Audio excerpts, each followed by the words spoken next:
Perfect Sunday for softball. It's senior day here in Greenville, North Carolina. Wrapping up the 10 years for the East Carolina Pirates. 6 seniors honored this afternoon. And now the Tulsa Golden Hurricanes look for the series sweep. ECU wants to defend home turf and honor man's best friend here at Max R. Joyner Softball Stadium. Welcome inside the broadcast booth with Brittany Hoyt. I'm EvanBudrovich. Always emotion when senior day comes to these two programs. What does this day mean for the seniors? Well, it's a culmination of a career. It's like the moment as a little girl that you dream about of just kind of like, this is the end of my college career. A lot of these girls, some transfers, they started somewhere else, but again, the chance that East Carolina gave them. So it's a big deal, a lot of emotions, but so much fun. This is the end of a season, and then tournament time coming this week. And ECU head coach Shane Winkler, he's leaning on a senior today. Madison Davis, 2-year transfer out of UCF.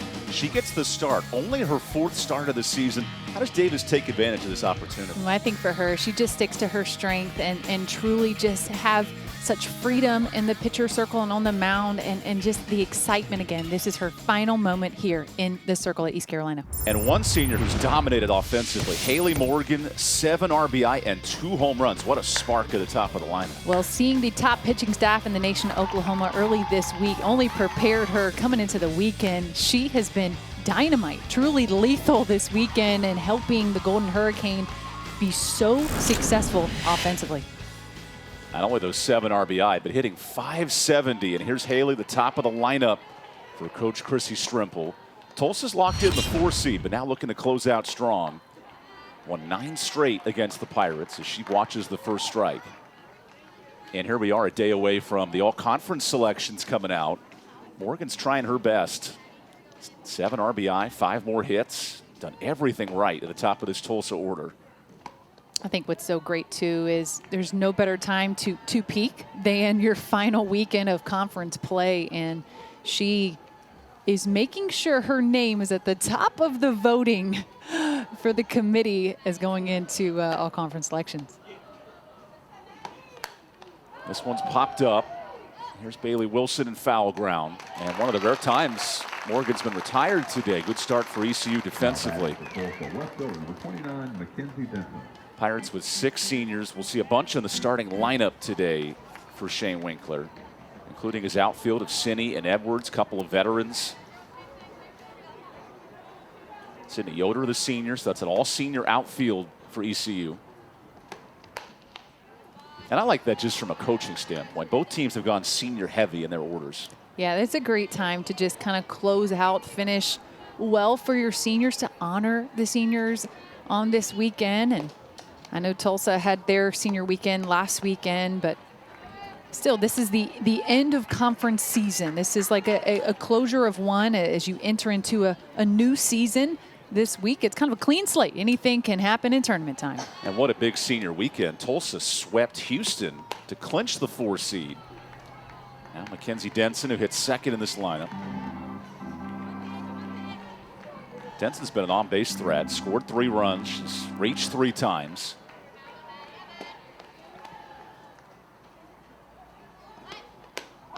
And puts a ton of pressure on this East Carolina defense. Yeah, the top of this order is very productive. Denson had a big triple on Friday. They're just seeing the ball really, really well. Now works the count full against Maddie Davis. We noted only her 4th start.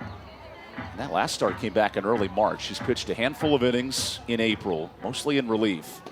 And now on her senior day brings the payoff and issues a 1-out walk. This is an East Carolina senior class. Only 2 years under Shane Winkler, but a neat moment pregame. All 6 were brought on the field. Of course, was Sinney a tremendous outfitter. This is a group that's gone through a lot with a coaching change and stuck through it for the staff. Yeah, they've had to learn a lot. And again, the senior class has done a really good job of setting the foundation, the culture that Shane Winkler has wanted to create moving forward. And he attributes a lot to the leadership of these 6 and has been so grateful for what they've contributed. All 6 are in the lineup today, including Millicent Ott getting her first start. She'll DH.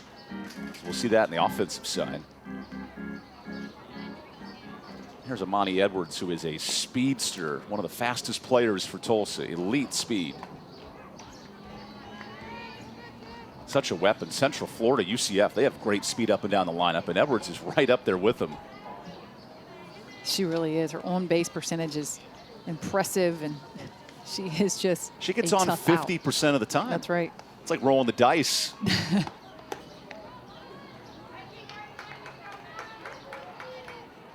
So Sophie Wools has a quick chat with Maddie Davis. Those are two seniors who've been through a bunch together. I can't imagine even just the emotional stress of pitching in front of family, friends. There was puppies pregame for some of the seniors. I know. I can remember my senior day. I mean, you're just like overcome with emotion. Like you don't want to cry because you're like, oh, I got to be ready for this game and be so focused. But it's also so bittersweet that it's in the final moments of your career.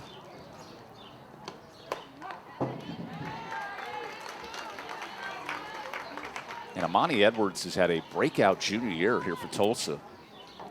First year of the starting shortstop, and looks to finish off a .375 campaign. Little pop-up. That gets down. Nice piece of hitting from Edwards. And that all starts because of the hit and run action to move the shortstop. Yeah, it really does. And advancing those runners on base anyway, anyhow. Amani Edwards, just so mature and even had to lean a little bit for that, but hey, it's still a cut and on base. It's her third hit of the series. It's been very productive in the top four for Tulsa. All four hitters have at least 3 hits. It's been dynamite. Yeah. And Kaylin Bearpaw has been the biggest slugger, including a game-tying home run yesterday that led to a game-winning home run in the 7th inning. That was a tight game, 6-3. Yeah, but it's those big moments, and that's something that Tulsa has been able to do and get that offensive production consistently.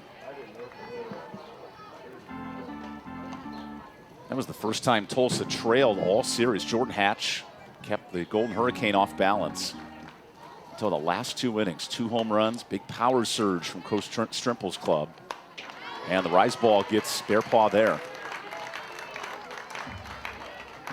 Maddie Davis doing a good job getting ahead in the count right now. You got 2 on base. She knows what's at stake, and right now she just needs to hit her spots and trust her defense. Alonzo, nice play going the short way to Chamberlain. Much better sign from ECU's defense today. Yeah, on Friday, obviously, it started just a little rocky in regards to defensively. So being sharp, being precise, great work, getting the lead runner out. Contesting a little bit at first, but. Yeah, Bearpaw wasn't hustling out of the box there. She thought I'd be on easily. Chamberlain made her honest there. So 2 outs for Skaggs. And this lineup hasn't slowed down. 2 more hits for Clara Skaggs. The Tulsa team entered the series 3rd in the AAC in hitting, and they have continued that trend. 15 runs.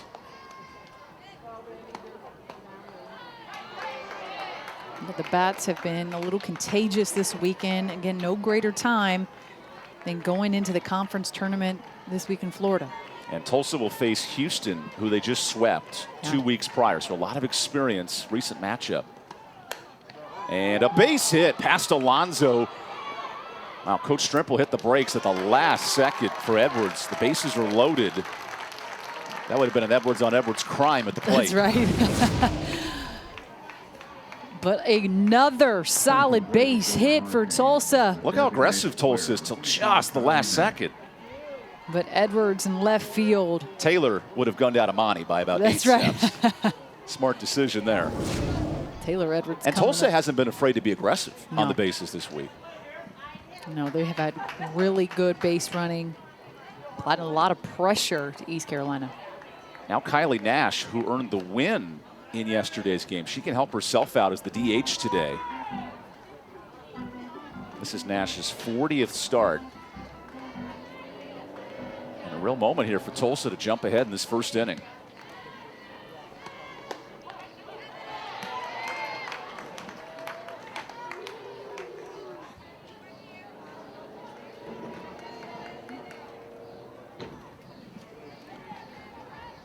Coach Strimple has talked about responding versus reacting for Nash. Wants that hitting to fuel her pitching. Well, after a great start yesterday, she's down 1-2. What a big moment here for Maddie Davis, conversely, if you get the out. Yeah, Maddie Davis is right where she wants to be right now, ahead in the count. This is where she gets to have fun on that pitcher's mound, mix it up a little bit, and put some pressure on the batter. Stays up to even the count. Tulsa is the best two-out hitting team in the American, and we've seen it all series. Clutch at-bats from the Golden Hurricane. I just think that is a mindset, still being at ease in the batter's box when the pressure is on. Good fight with 2 strikes.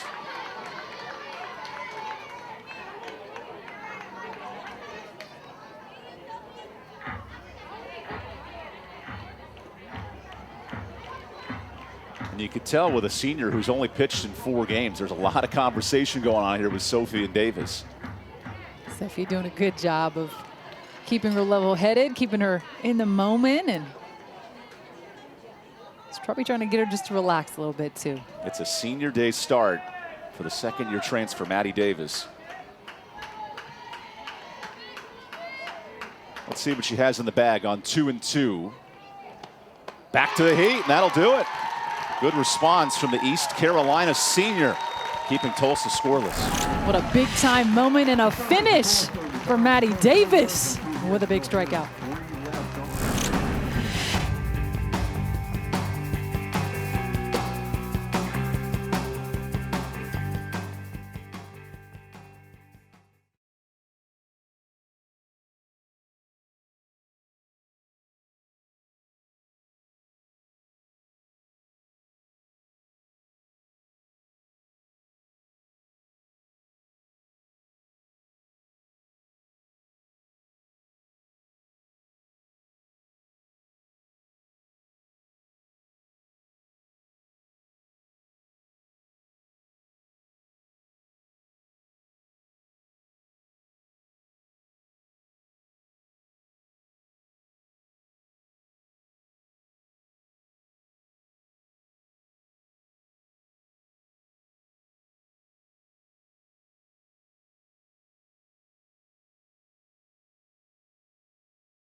Mara Moore gets her second start of the series for Tulsa. Fantastic in game 1. Complete game shutout. 12 complete games this year. Moore looks to carry on what Kylie Nash did yesterday and finish out this series for Tulsa. She did a great job on Friday. That first inning was a little bit iffy. East Carolina putting on a lot of pressure, but she got out of trouble and really was super solid going into the rest of that game, Evan. Facing an East Carolina order that left 10 on the bases yesterday. We noted the senior presence. All 6 seniors, including Millicent Ott, who gets her first career start, will hit for Shane Winkler's club today. Here's one of the top seniors, Tadria Cini. She goes after the first pitch. This is hit hard and caught. Bear Paws had none of the senior day fun.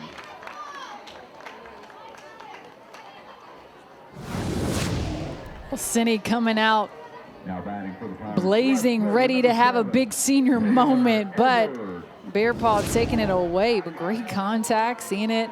Again, they saw her on Friday night. The second time through, she'll have a little bit more confidence coming into today and being able to hopefully get some contact early. Edwards does the same thing. And there's Haley Morgan at the track. Clearly an adjustment change from game 1 to game 3 offensively. Definitely.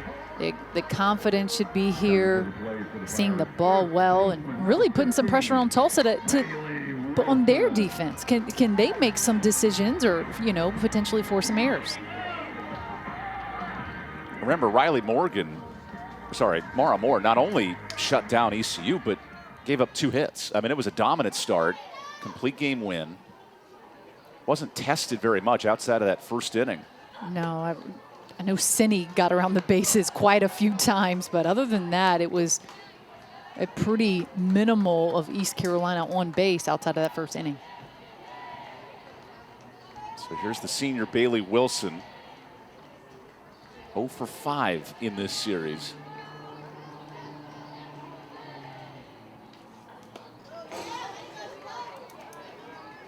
Mara Moore, who has clearly developed into the 1A option. Kylie Nash, and this is something that Coach Strempel had talked about, the development of her pitching staff has carried Tulsa down the stretch. It really has, and she has such confidence in both of them, and it's kind of the next one up, if you will, and it'll be great going into tournament play this week just to see how both can compete, keep them healthy, and just see what kind of run they can make in the tournament. While UCF has won 9 straight games, pitching's been dominant. There may be no better staff right now than what Tulsa's done the last 2 weeks. As Wilson grounds out to Edwards, and a quick inning for Mara Moore. 6 straight scoreless innings for Moore this weekend in a scoreless game.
Tulsa head coach Chrissy Strempel was a fantastic Tulsa alum. 10 home runs as a senior. And now in this program in year 4, looking to not only rebuild things, but get Tulsa back to the NCAA tournament, something they've done 11 times. Well, they've had some big-time wins, some ranked wins this year, and she truly is. She's building a culture, changing that foundation, and they're really trending in the right direction, Evan.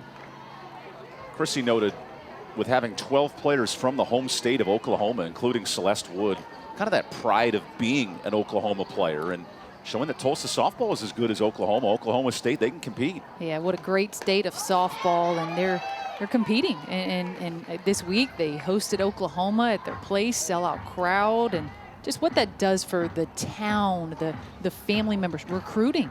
I mean, it's phenomenal. Here's Celeste Wood hitting out of the 7 spot. And a little more confidence here for Madison Davis, only her 4th start. Hadn't seen her throw since April 19th, so about 3 weeks. There's always a little extra adrenaline when a senior gets that last start. So much fun having that final moment. Ended out that first inning with a big-time strikeout with bases loaded. I mean, it's always a great moment when you can clinch that. Davis threw 71 innings last year. She was part of the weekend rotation. And today, showing her strength so far. That's another first out. Alonso there to make the catch.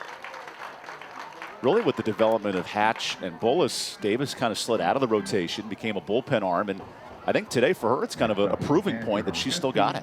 Yeah, it really is. I think she got to the point this season where she was just kind of a role player, if you will, and being able to fill in that spot relief when needed and an inning here or there. So it's a great time for her to shine and show off.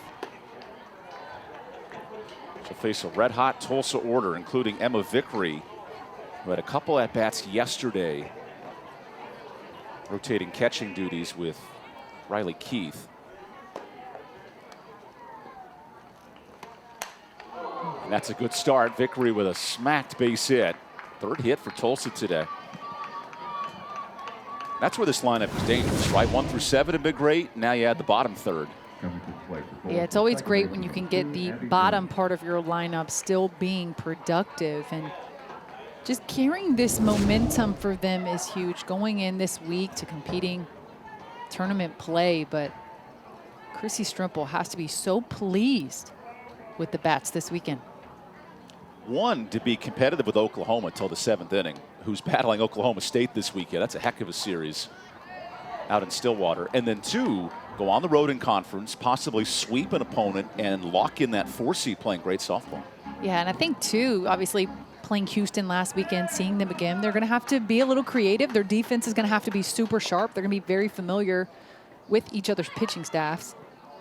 But they're playing great softball right now in May.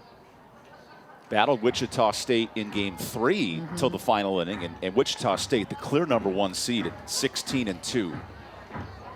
It's sort of David and Goliath, right? You have that top seed that's dominated all year, and can anyone else keep it interesting? Yeah, I remember Chrissy Strimple telling us this week that they just didn't execute very well on that Saturday, and that one got away from them. Abby Jones pops one up.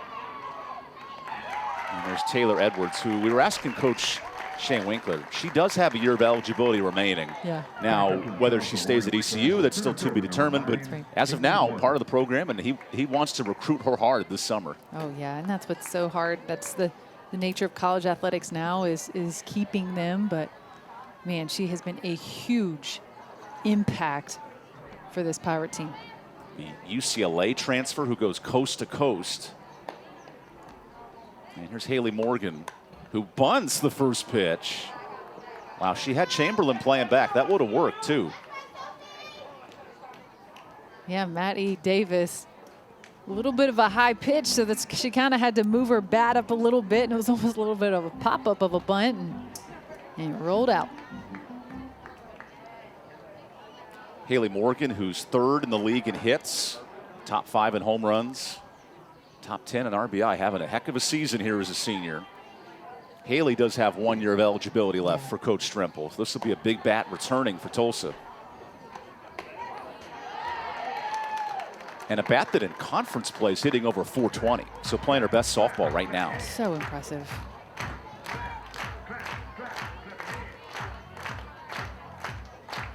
This weekend, she's putting on a home run display. Back-to-back games with a homer. And almost gets hit by Davis. Maddie Davis ahead in the count right now. This is when she can throw some of her best pitches, her changeup, rise, throw in some off speed, and see what Haley Morgan can do.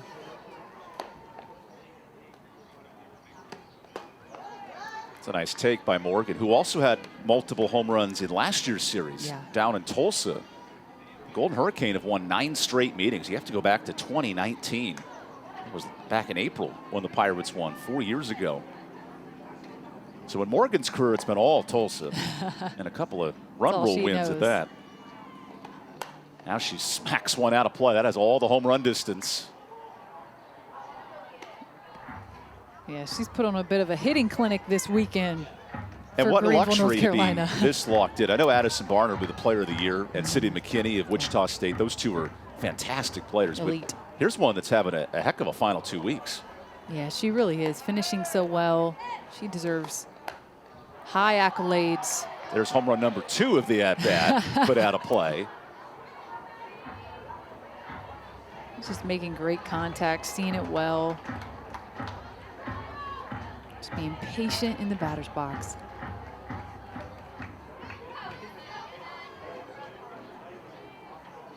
A modest 4 for 8 with 7 RBI this weekend. Never an easy out as she fouls that one off.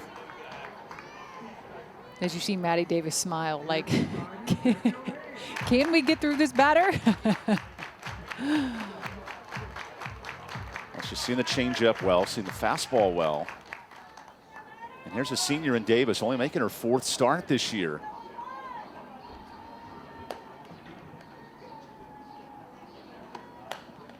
How about that? Such a tough matchup every pitch. Morgan is right on top of it.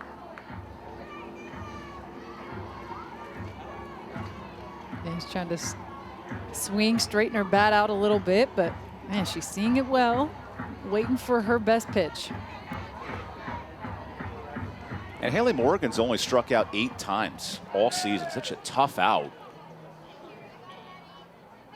There's such a maturity about that too.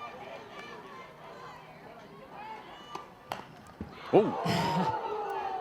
Denson almost gets declated there in the on-deck circle. There's McKenzie. You better be on your toes over there. Yeah, typically as a right-handed hitter, you don't see those coming right back at you. But Maddie Davis is just throwing her inside, so she's just she's just cutting it early. That's the risk reward of being behind in the order with Haley Morgan, who works it to a double-digit pitch at bat, and now a full count.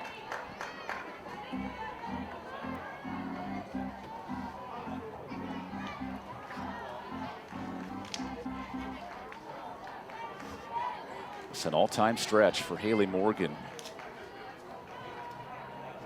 And now gets ready for the payoff pitch. And fights it off. Think about this, Haley Morgan with 2 outs, and here we sit in the second inning. She's hitting .450.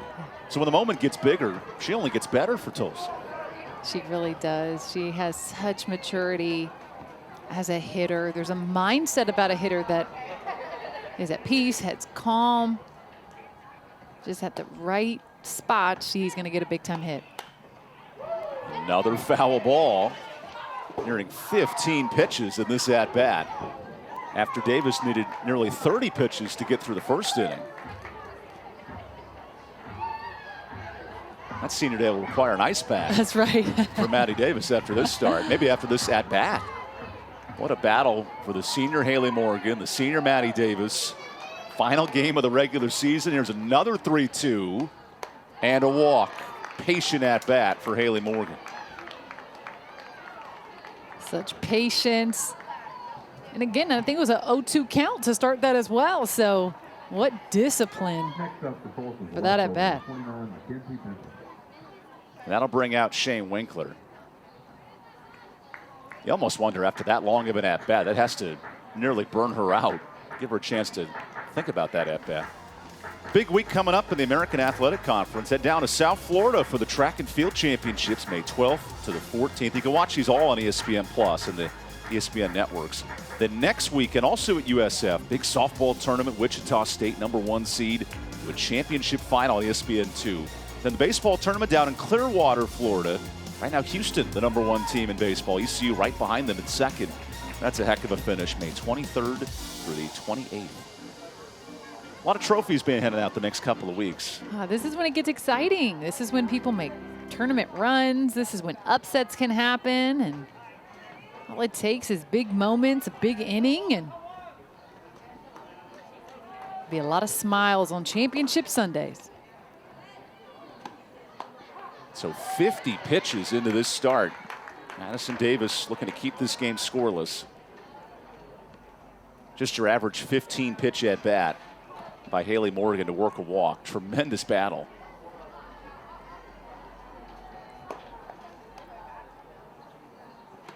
Here's Denson having to squirt out of the way of that one.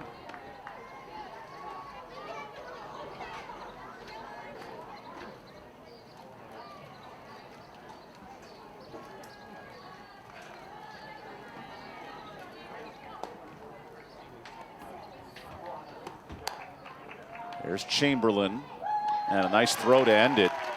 2 scoreless for Madison Davis as Game 3 continues to be a tight one.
Welcome back to Greenville. Shane Winkler searching for the elusive and congratulatory 400th win as an all-time coach. 3 different spots.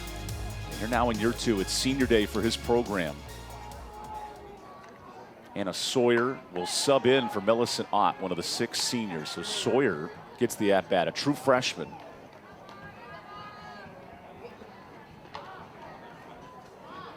Sawyer's 1 for 5 in this series. It's been Tulsa dominant offensively, but here's ECU hanging around in game 3. Anna Sawyer's had some big moments in her freshman career. Had a big-time home run versus UNC a few weeks ago, and she's been a great local favorite for East Carolina, bringing in some good family and friends every single weekend. Always a great crowd here, Evan. The local softball community is big around here. I love seeing the stands full on the weekends. As Sawyer goes down on 3 pitches. So Mara Moore only needed 6 to get through the first inning. She's wasted no time here in the second.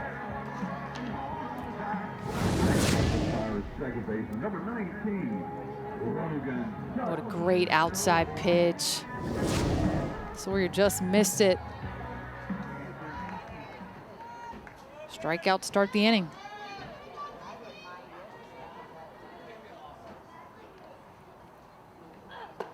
And Mara Moore showed a ton of resolve in the Wichita State series. Got knocked around for 3 home runs in game 2, but then threw 4 scoreless in game 3. And Coach Trimple was huge on her bounce back effort. Yeah, it really is. There's a toughness that you have to have in the circle when that happens. And I think they got better that weekend, and there's a lot of moral victories that you can take from that series. After getting run ruled in game 2, that game wasn't close. 17-2 to be in a tie game in the final inning in game 3. That's a good sign if you're Tulsa. It really is, and it just gives you a little bit of momentum moving forward, especially when you're playing against big teams. It's just those confidence builders, those morale builders that are going to take you, and then you're hopeful that those big moments can happen this week and can carry you to really get some big-time wins. Because Tulsa, if they beat Houston, will play Wichita State in that second round. As Sutton goes down swinging, 2 straight strikeouts for Mara Moore. Single elimination tournament. We've seen Wichita State lose twice, so not an unbeatable program. Mara Moore showing so much variability, really, of her pitching game right now. Great rise ball for another strikeout. That gives Mara 106 strikeouts.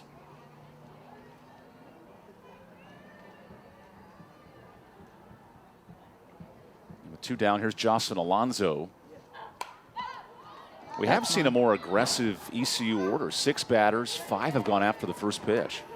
Yeah, they really are. They're a little more aggressive today and early, as they should be, Evan. I mean, they have nothing to lose at this point. Sunday, the final game, they've got to come in with no regrets in their final game of the regular season. Clear eyes, full hearts can't lose. That's Thanks, right. Tim Riggins. A little Friday Night Lights reminder here. Man, I missed that show. It was a good show.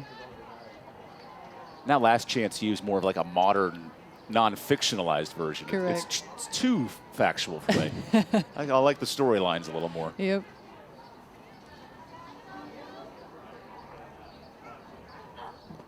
Mara Moore continues to cruise in this start. Coming off a complete game win, her 12th of the year.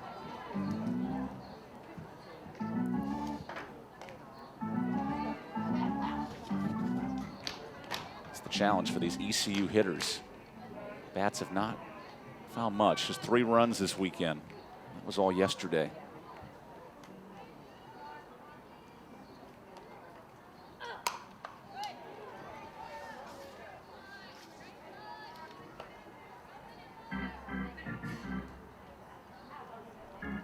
That's been the question for Shane Winkler. Where's that hit going to come from? How will runs be produced come tournament time? Right now, ECU's the 6, and they're locked into that. So a matchup with South Florida.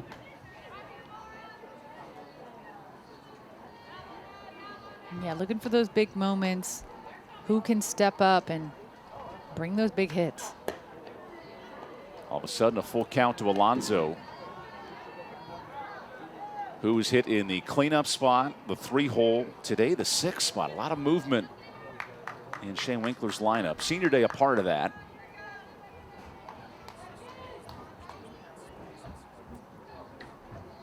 So now the payoff pitch. How about that? 6 up and 6 down for Mara Moore. Taking care of business through 2. We got a pitcher's duel here on Senior Day. Number report Pirates at the bottom of the second. No runs.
Next week, the AAC Softball Championships begin in Tampa, Florida. Wichita State, current #1 seed, and UCF, the reigning champs, in the 2nd spot. There's a lot of good programs here in this conference.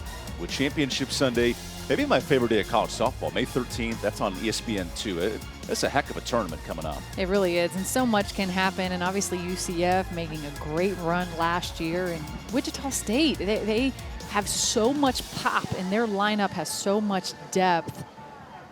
A lot of excitement to come, and a lot of great opportunities to make a tournament run. The bracket is set right now with the regular season finishing out today. Neat with 7 teams. You get 1 with a bye, Wichita State. Everybody else, single elimination, which you can kind of scrap the records at this point. Tulsa and Houston, USF and ECU. What do you think of those 2 matchups early on? Yeah, it's going to be interesting. Obviously, Tulsa, Houston, big sweep there for Tulsa. So, and Houston's going to be coming ready to fight back and ready to, with a little bit of a chip on their shoulder, if you will. And then you've got ECU. Had a really tough weekend versus UCF. So we'll talk about that a little bit more later. But again, it's a new season, Evan, so anything can happen. And Houston has the strikeout leader in the conference in Wilkie. She's been great, 160 Ks. Clearly Tulsa's pitching it fantastic right now, holding ECU to 3 runs all week. And USF minus Georgina Korick, it hasn't slowed down for the Bulls, so they've won 3 straight series. Yeah, they're a championship program. They know how to win at a high level. Monty Edwards rolls the 2-1 to second. Nice job hanging on to that one for the first out. And all of college softball, this is a huge week coming up. Look at the brackets. Starting at 11 a.m., the AAC tournament, and then down in the ACC, seeing what Florida State, Clemson, and Duke could do. Big 12, that's a championship preview today. Oklahoma, Oklahoma State. And then the SEC and the Pac-12. What a day for college softball. All day long. First pitch of the at-bat. Oh, goodness. Just foul for Caitlin Bearpaw. Well, that ball was touched.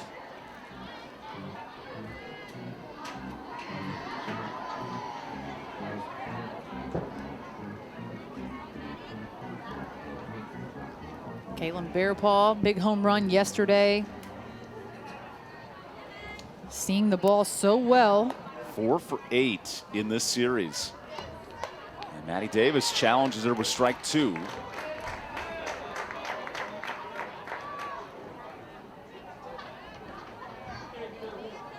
Bearpaws had her best month in a Tulsa uniform here in the month of April. Now into May.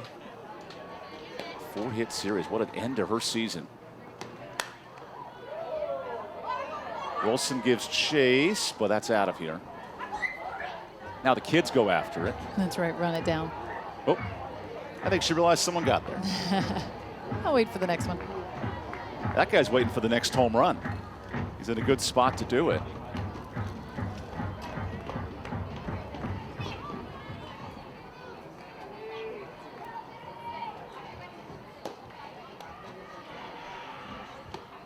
And Bearpaw smacks one to left center. That's the bare necessities of this order. Forget about your worries and your strife. An extra base hit for Tulsa.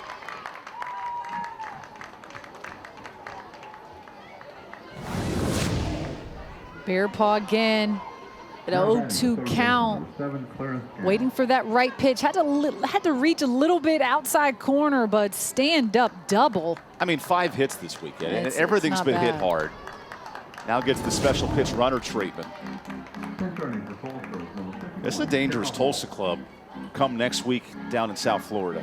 They've peaked at the right time. They're hitting so well.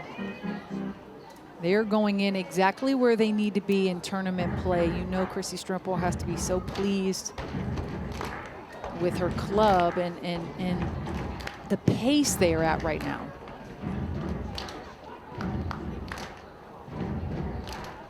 Tara Hall comes in to run. Here's Clara Skaggs, who ripped a single to center her first time.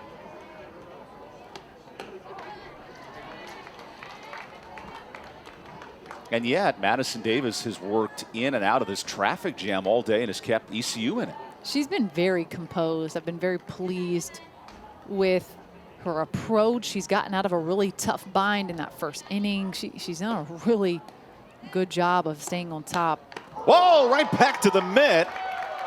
Well, that'll help the cause.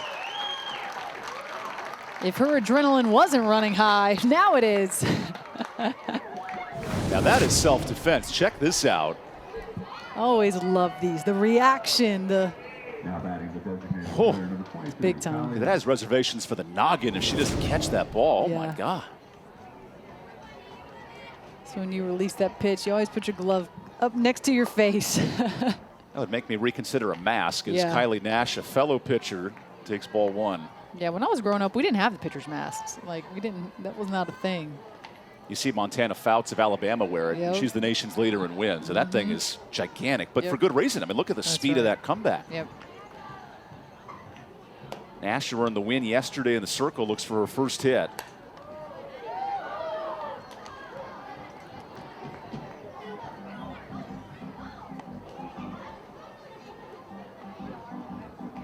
This is a Tulsa club. It's already left 5 on. A lot of chances in the first 2 innings. Yeah, that's unlike them. They had 5 left on just all of Friday and yesterday. That's because of the senior Maddie Davis making her start. Yeah, she showed a lot of toughness.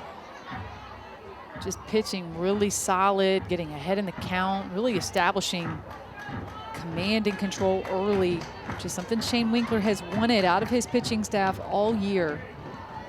Maddie Davis is showing that strength on Senior Sunday.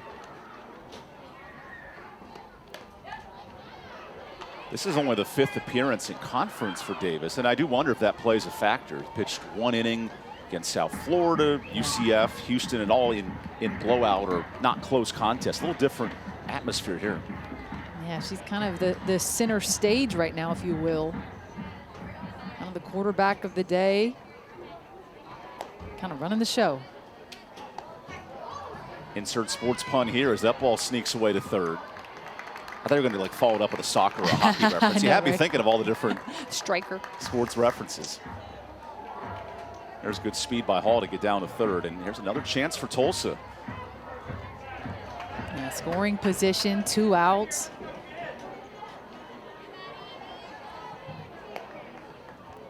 Big pitch for Maddie Davis.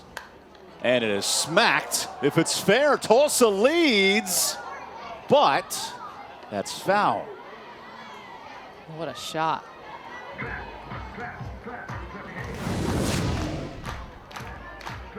Maddie Davis working that inside corner so well. And that ball goes foul at maybe the last second? Question mark? That's why fair pole should be 100 feet high, but that's just my thought on the matter. So we'll try this again. And it's smacked back behind the plate. Good at bat here between Kylie Nash and Madison Davis. The pitcher duel. Yeah, not the pitcher's duel we had thought. That's right. Nash did strike out on only 3 pitches her first time.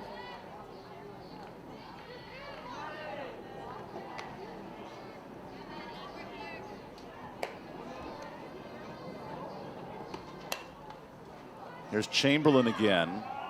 Nice recovery to end the inning. And Madison Davis has left 6 on the bases, keeping this game knotted up.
Final day of the regular season here in the AAC. Tulsa and ECU in a good battle, but around the conference, we noted the standings are locked in, and that's because both South Florida and UCF have taken care of business. A couple of games coming up later today. Now it's just about gearing up for the seeding and the conference starting next week. Yeah, it's momentum at this point. The seedings are pretty much locked. So going into championship week, it is a fresh start, clean slate. And what who's a gonna weird matchup. up? UCF that had to come back to beat Memphis will play Memphis again in the opening game of the tournament. And that's tough, right? We talked to both head coaches this week, and they talked about who you play first and especially how familiar you are with the pitching staff. And I'm sure that they have seen every member this weekend. So it'll be interesting. So Sydney Yoder leads things off, and she was one of the 6 seniors for East Carolina. Yoder gets the start today, and more impressively, her lab, Bubba, comes into the equation. I love it. So Bubba's like, hey, I want a flower too, maybe a treat, with her parents in attendance. But let's not forget about Bubba. Bubba on display. That's such a neat Senior moment for Day. Yoder. So fun. Who goes after the pitch. This might beat it out. Oh, look at the speed. Maybe an assist there from Bubba. And Yoder's on.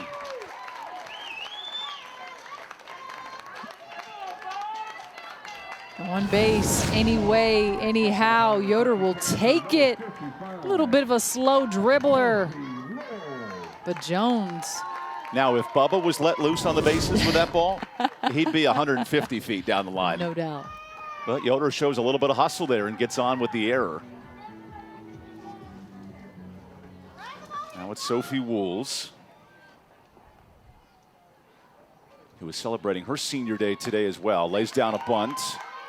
And a productive out there for East Carolina. Something we had not seen a lot this weekend from the Pirates, but playing more small ball. Yeah, there's always great when you can advance a runner like that. And because 10 runners left on base yesterday was the kryptonite of the Pirates. Yeah, it's definitely been a theme for this group all year. If you even look back to that South Florida series, 9 left on base, 10 left on base. That's just tough when you look back as a head coach and you look at the stat sheet of the missed opportunities for some offensive production. Here's J.C. Chamberlain, who had a nice weekend in her homecoming to NC State. Battled the Wolfpack last week, had a couple of hits in that series. And now makes her first start Still has 1 year of eligibility left, just a junior. You lose track of these COVID years of who's a junior, who's a senior.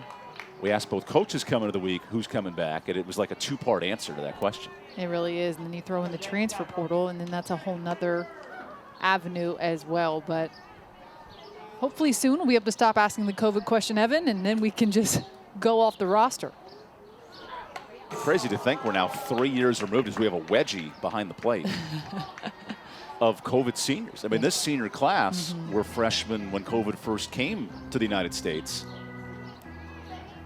In theory, only 1 year left of the COVID super seniors, and then the classes will almost reset. Correct. There's some litigation in the NCAA this summer about declassifying the COVID senior and turning it into traditional 5-year cap. I don't know if that's good or bad for the athletes, but I think it is kind of time to move forward, if you will. Yep. Yeah, it'll be very interesting what decisions are made from that voting. Another topic in college softball that's being discussed is adding a pitch clock, like in the sport of baseball that was brought on. Now this comes down to ADs and coaches at the softball level. I could see an element where they ask hitters to stay in the batter's box, right, and not take 20 steps. It's a unique challenge.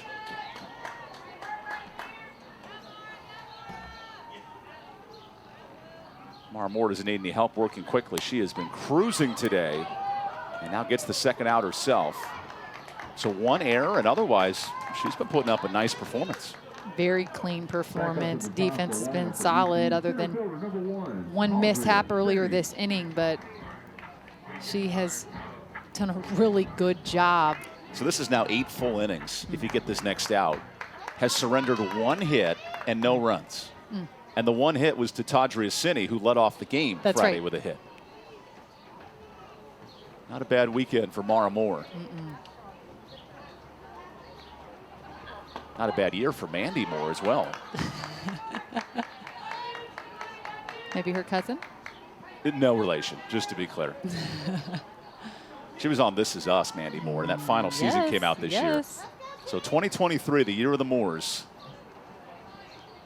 Of course, Maya Moore, UConn, great standout in the AAC. And now Mara Moore is 1 pitch away from a strikeout.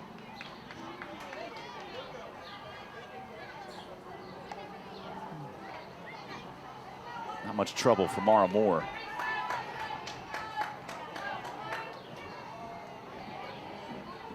Looks to preserve a 7th shutout. And those all 7 would be in conference play, so having a heck of a last 2 months.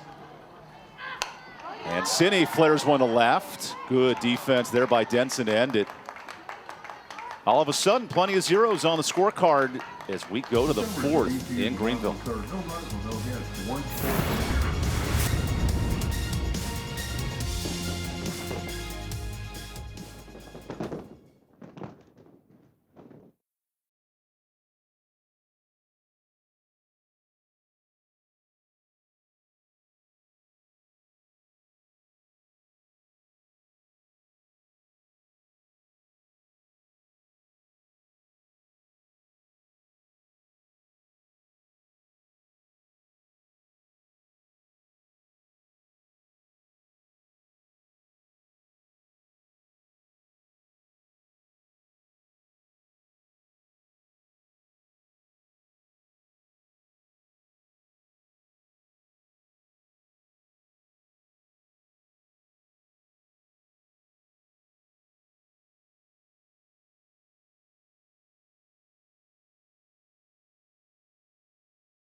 Tulsa searches for a 10th straight win all time against East Carolina. You have to go back to 2019, the last Pirate victory.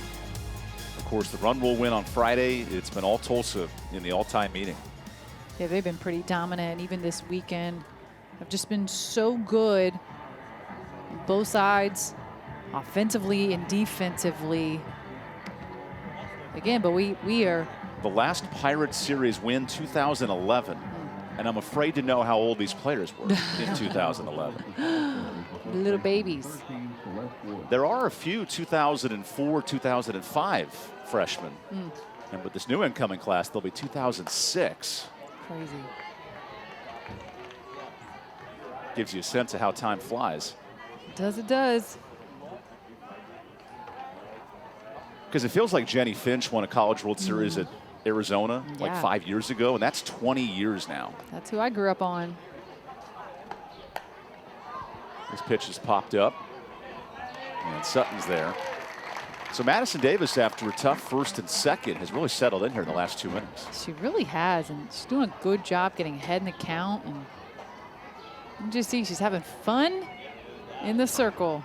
Now batting for the Golden Hurricanes is the catcher. This will be her last start in Greenville. The UCF transfer is a senior. Some eligibility possibly with exemptions, and you have to send into the NCAA, but this will most likely be her last start in college softball. I never assume a waiver will get passed. Yeah. I've seen it too much in all these sports, but that is a possibility for Davis. Brittany, you played 6 years, right? So I had 5. I played 5. And I actually even got approved for 6, which is crazy. But then I got offered to be an assistant coach, and I was like, sure, I'll take it. The former Liberty Flames basketball player, Brittany Hoyt. Yep. But yeah, I had 2 knee injuries, so that's why I was eligible for a 6th. But it was a hardship, if you will. So you turned a hardship waiver into a contract. It's a I was like, full-time assistant. I'll take a paycheck. Not a bad idea. Yeah, it worked out. So thankful for my time as a former college athlete, then coaching. It was a joy.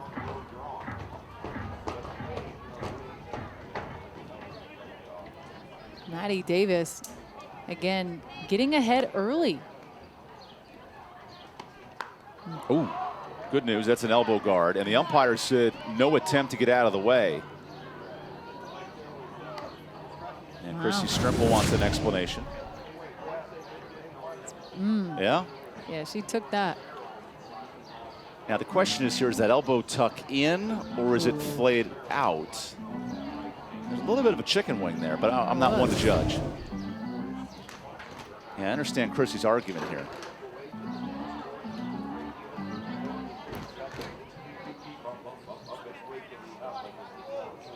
I mean, they can't feel good on your elbow, right?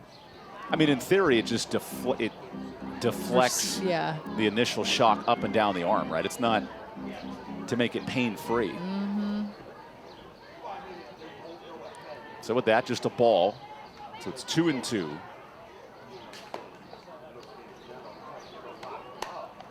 Leading to a pop-up. Oh, these kids are almost not paying attention enough. They might get one. Good news for that young fan.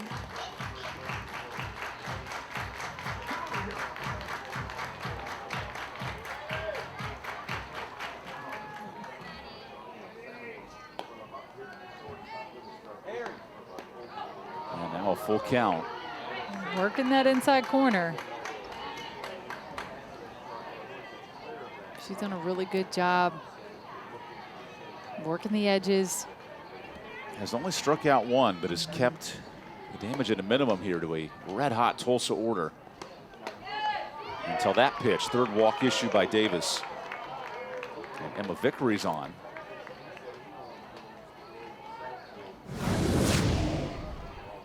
Yeah, she's been hitting that inside corner a Now little batting low. second baseman number 2, Abby Jones. Wolves trying to save it, but couldn't get the call.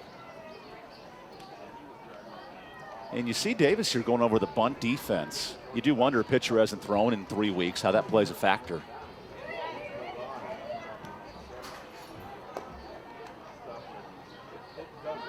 There's the bunt by Jones. Laid down nicely. Chamberlain makes the play. Great defense. So ECU's defense passes a big test. Well, don't look now. Back up to the Top of the order. Center fielder, number 9, Haley Morgan. So yesterday, King Charles III was coronated as the Yes. King of England. This might be the King of Greenville here. Haley Morgan coming up. Did you watch the coronation Oh, of course I in did. all of your free time? I love a little morning television. It was very early morning television. Yeah, Haley Morgan, what a weekend for her. And I think this is what Shane Winkler's talking to Davis and his whole team about right now. Man. If Morgan's not the queen of the AAC this week and named player of the week, I'll be disappointed in the voters. I will make sure that And I realize that's the conference office and the coaches, but I'll put forth your word. Pass it up to the top. send a memo in. I for will. me. I will pass. I'll send a fax. That's the challenge for Davis, retiring a red-hot Haley Morgan, who needed 15 pitches to work out a walk 15. her last time up. Talk about a grind out. Fouled off everything. And how about this? An intentional walk.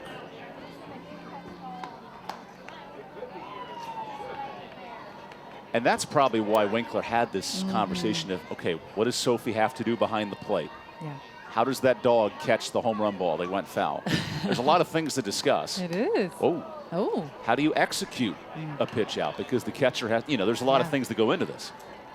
Yeah, and you want to retire the hottest player in the hitting lineup right now, but then don't look now. Then you got Denson coming up next. Denson's had a really good weekend. She had a triple on Friday. I guess you say lesser of two evils, but I don't even know. I don't either, because the top of this lineup is so lethal.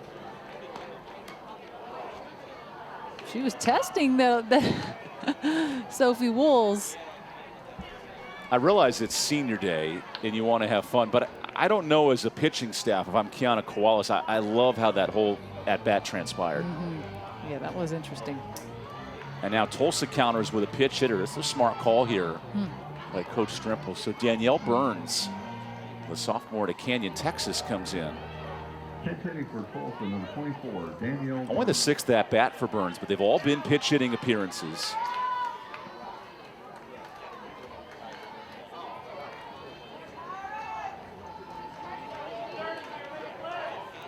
Let's see if Burns can seize the moment with 2 outs.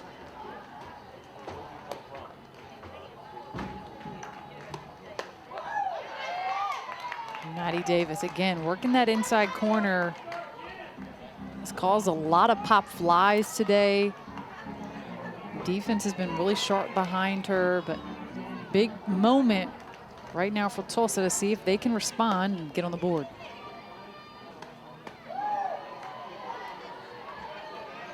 Danielle Burns, who grew up playing Little League Baseball with her brother until she that. was 13, made the transition to softball, now a chemical engineering major. So working hard in the classroom, getting a rare at-bat, only her 6th appearance. And now as a hitter's count, oh wait, that's a late strike call. It's a great off-speed pitch. Maddie Davis ahead in the pitch count right now. Right where she wants to be. The 1-2.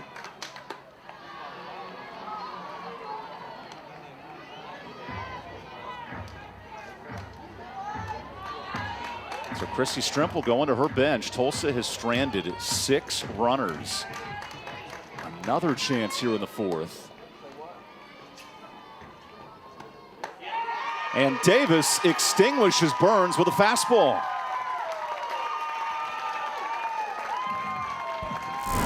That's a senior who's feeling herself right now. Maddie Davis, 2 punch-outs to keep this game scoreless.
Here are the AAC standings entering today. Wichita State, they've already locked up the 1 seed. All the standings are set come tournament time. So really for Taylor Edwards and these Pirates, it's about matchups moving forward. Tulsa and Houston, that's locked in the 4-5. And then East Carolina, South Florida in the 3-6. As much as you want to say, well, it'll be chalk all the way through. UCF, the 1 seed, won the title last year. 1 seed Wichita State. They'd love to win their 2nd title in 3 years. Yeah, so much at stake. And even this week, anything can happen. You know that all coaches are entering this week having that championship mindset for all of their teams, and single elimination and you lose and go home.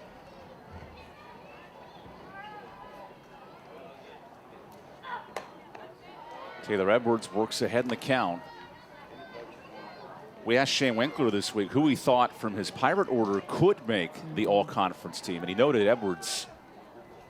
Taylor has good numbers. You do wonder, though, not as great in the conference. Hits Right. 375 overall, but about 290 in conference. Will that be enough for the Pirates? Yeah, she's just been a game changer for this group. Just playing at a high speed. She just comes with so much experience, and she's had some big moments this year.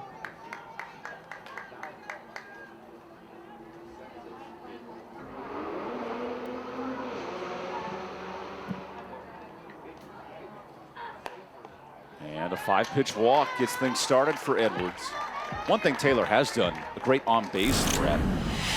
And here in the AAC, barring some upsets on chalk, this has a heck of a final with Wichita State and UCF gearing to meet up. But remember, one of the 2 losses for Wichita State was to Houston earlier in the regular season. Yeah, there is so much that could play out, which is so fun, and that's what makes it so exciting. And all games this week will be televised, and wow, it's going to be a lot of really good softball and hopefully maybe some upsets.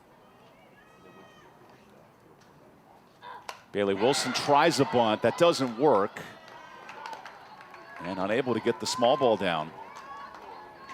Definitely not what they had wanted or planned in that moment. Kind of a little bit of a flat bat. Didn't get that barrel up to secure that bunt down. And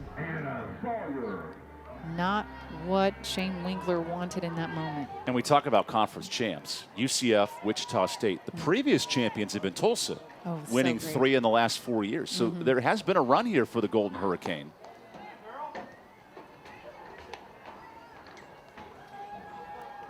$11 conference championships, of course, the 7 regional appearances. Or sorry, 11 regional appearances and 7 tournament titles.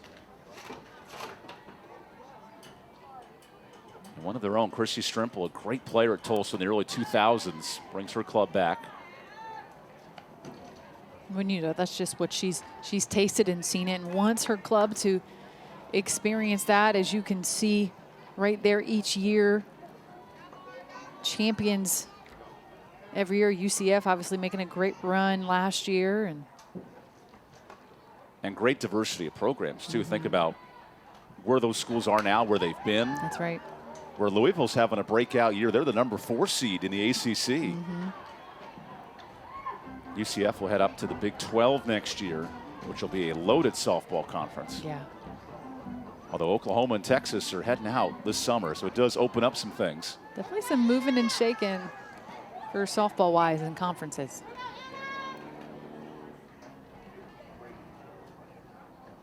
Mara Moore working ahead. And Sawyer has other plans.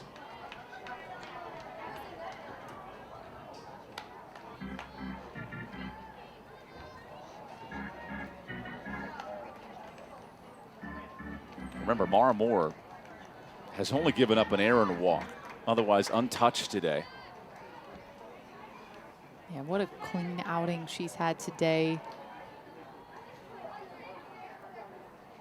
Goes rise ball, and there's the first hit surrendered. So Sawyer will now send Edwards to third, and a good start for East Carolina.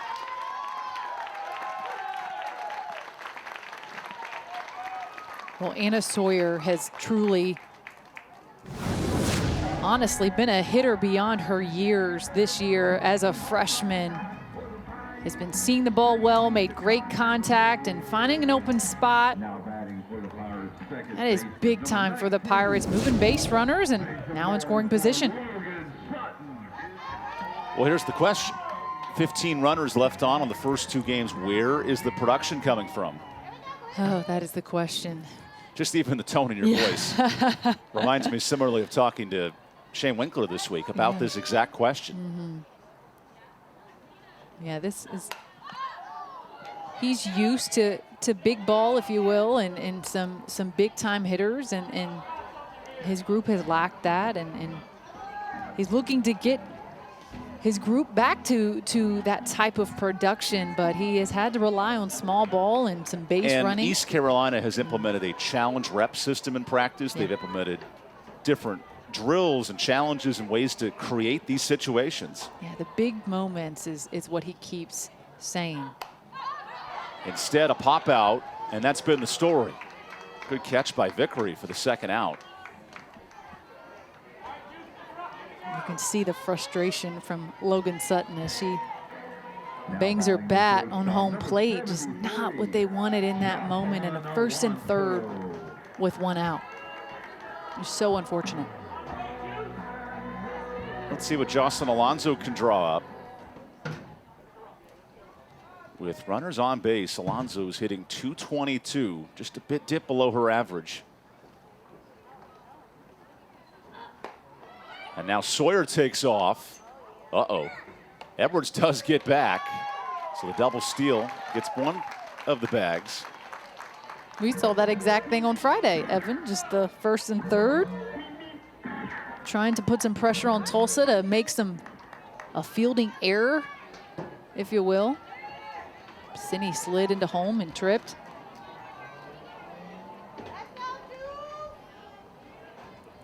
Nothing has phased Mara Moore so far. 9 scoreless innings this weekend. Friday and here today. Ooh. Shane Winkler better be ready.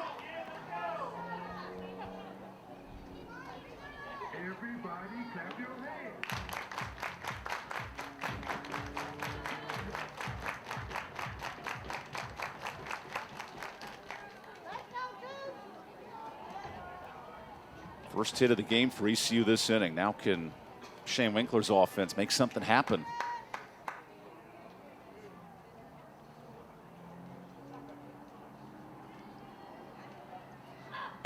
Good pitch, the rise ball for Mara Moore. This is a big moment right here for Mara Moore. 2nd and 3rd, 2 outs, ahead in the pitch count. Momentum is on her side right now. Can she mix it up and secure this last out? That'll go foul.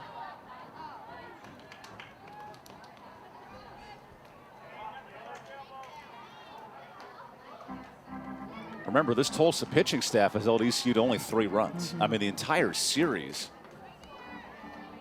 It's been a weekend of missed opportunities for this offense. 15 runners left on until right now.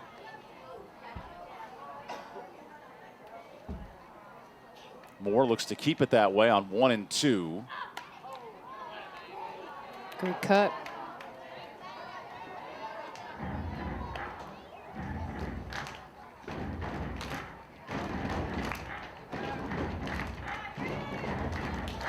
An energized senior day crowd here in Greenville. We're going to send off 6 ECU seniors with a win. Mara Moore wants to preserve a 9-game win streak over the Pirates here on 1 and 2. And Alonso pops it up. Nice catch and left to end it. And the Pirates strand 2 more. So we go to the 5th, a battle of zeros here on Senior Day.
Welcome back to Greenville, North Carolina. Good pitchers matchup. Madison Davis, the senior in her final start. And Mara Moore doing what she does best, looking for another complete game shutout this week. That's a great pitcher's duel. Yeah, it really is. Mara Moore again, really good outing on Friday. And Maddie Davis kind of showing up and showing off today on Senior Sunday and pitching early, starting for her. Not something that she has done often, but Does this open the door for Shane Winkler to utilize Davis along with Bullis and others over the weekend? I say why not, especially going in this week and when there's so much on the line going into tournament, if you can have someone else in your back pocket to go to, and you got to think of the confidence Maddie Davis has right now, and we'll see how this afternoon shakes out, but absolutely, she's another sharp tool going in to this week. Could be another very successful option. So here in the fifth, Imani Edwards, the middle of this order. Tulsa's had its fair share of chances today. 8 runners left on. Yeah, that's unlike them. They've had 10, I think, for the whole weekend. So that's been a little unlike them to lack some offensive pop. Again, kind of looking for that from Haley Morgan, Denson. See if Edwards or Bearpaw can get them going as well.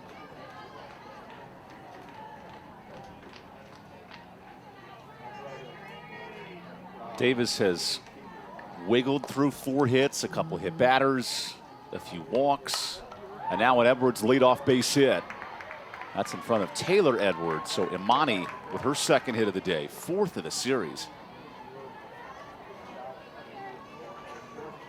Exactly where Tulsa wants to be in this moment. Great patience.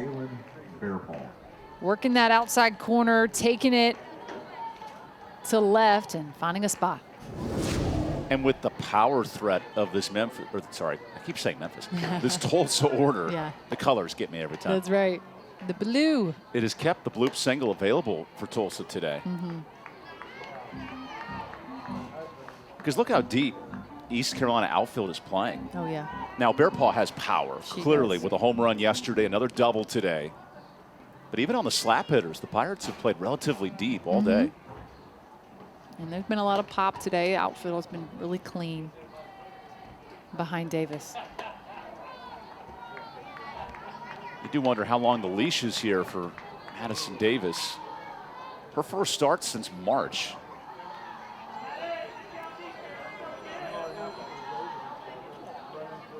A senior-laden East Carolina outfield. They've been busy, to your point. 5 flyouts, a lot of base hits that way.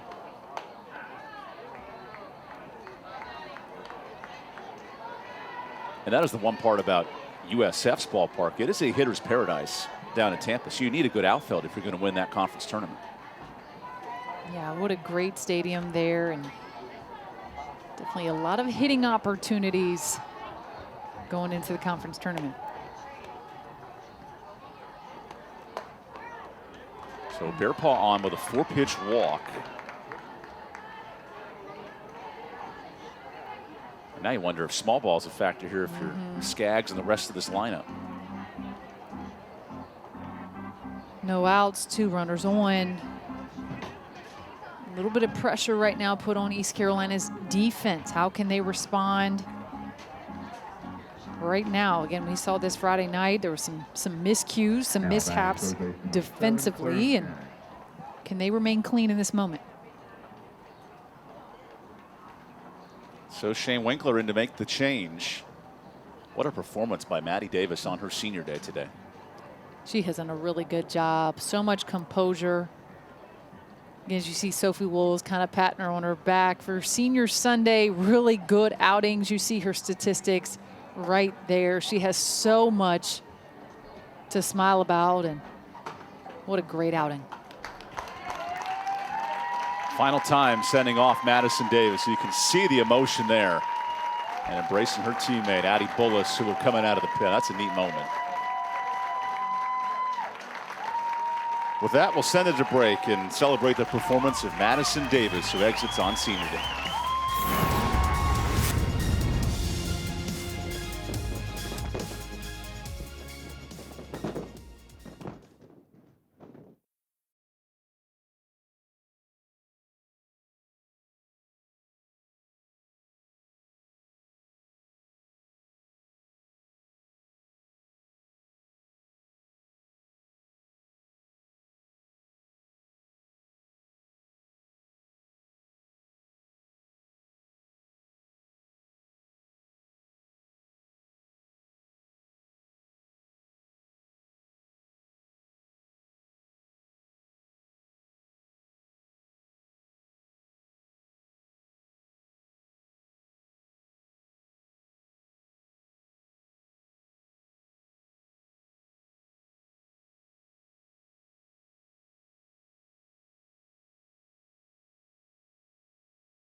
Pitching change for East Carolina. Addie Bullis, who has the team best 2.9 ERA coming in, now looks to finish up what she left off on Friday and keep this game scoreless. Yeah, coming in right now. Tough moment for her. Got 2 runners on base, but as a pitcher in this moment, you just kind of have to have a toughness mindset, grit out the rest of this inning, and trust the defense behind you. But again, just kind of stay confident in this moment. You talk about grit. Shane Winkler's noted with Bullis battling multiple injuries the last 2 months. So playing through pain is nothing new for Bullis. Now in a tight spot as Skaggs bunts that foul. Yeah, he definitely had to nurse a lot of some injuries for her, shoulder, wrist, all that, and really kind of trust her feeling how she's doing each and every day of how much they can throw her, but definitely been their ace. Pitched well on Friday in the loss. Now looking to keep this game scoreless. And the only play there to first on the comebacker, so Skaggs gets the job done.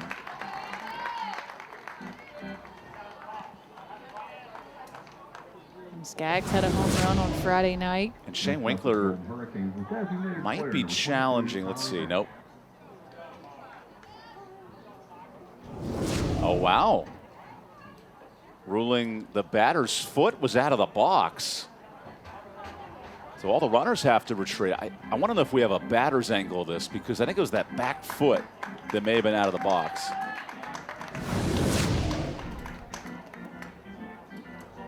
Oh, yeah. You see your left foot?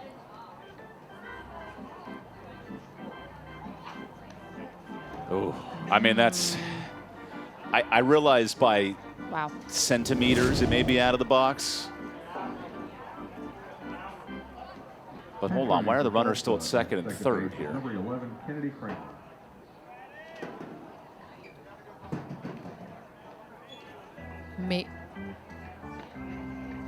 I'm confused. Yeah, me too. Okay. Maybe the runner is out and the others can advance. I thought that was a dead ball play, the way I interpreted that rule, but maybe it's not. You learn something new every day. Go to the rule book this week and let me know. On the final day of the regular season, fitting. I'll expect a 5-page report by Friday. Rules. It does set up an RBI chance for Tulsa and Kylie Nash.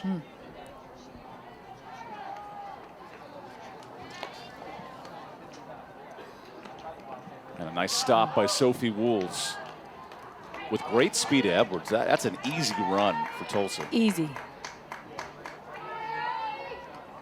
You definitely have the correct speed on base for scoring position. And Nash delivers. Base hit, Tulsa. Second run comes home, and both are safe. Clutch base hit from Kylie Nash, her 9th and 10th RBI of the year. Evan, that is a tough ball. Right up the middle, off of Addie Bullis's knee. Coming up, throwing hard, but 2 base runners slide and RBIs. Man. And that's the first base hit for Kylie Nash in 2 weeks. So finding a great time to get the bat going as she gets subbed out for the pitch runner. That was huge. Great execution. That's Gabby Higbee in the run.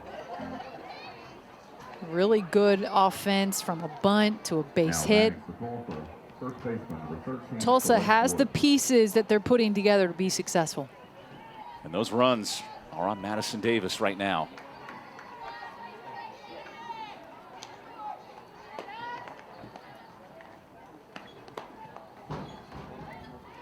I think now for both these clubs, runners stranded all day. And finally, a big hit. It's Tulsa here in the 5th.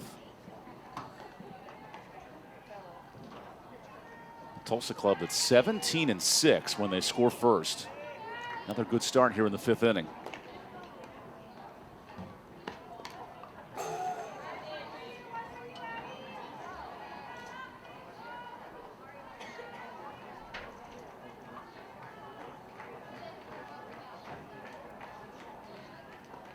So Bailey Wilson must have seen something here. She's handing the ball over to Bullis. I don't exactly know what that was about. Maybe that hit Sophie Wools in the mask there. Yeah.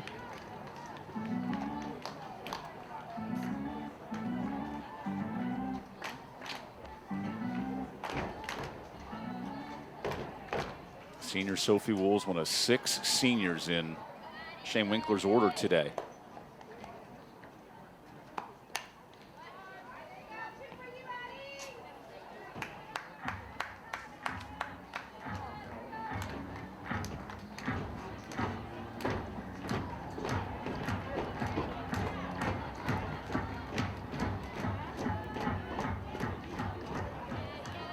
Great crowd, good pitchers duel, and Tulsa strikes first with Kylie Nash.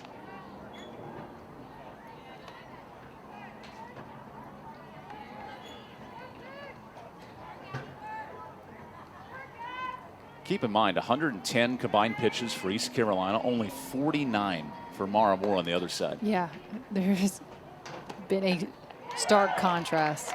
Good strikeout there by Bullis, her first. And that goes to Tulsa being such a tough out in the box, but a great 15, EvanBudrovich. curve to the outside of the box for Addie Bullis. Getting it done.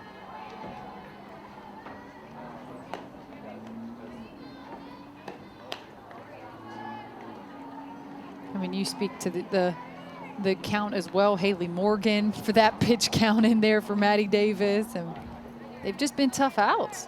They've all had a lot of discipline in the batter's box. That was a 15-pitch walk Yeah. for Haley Morgan back in the second.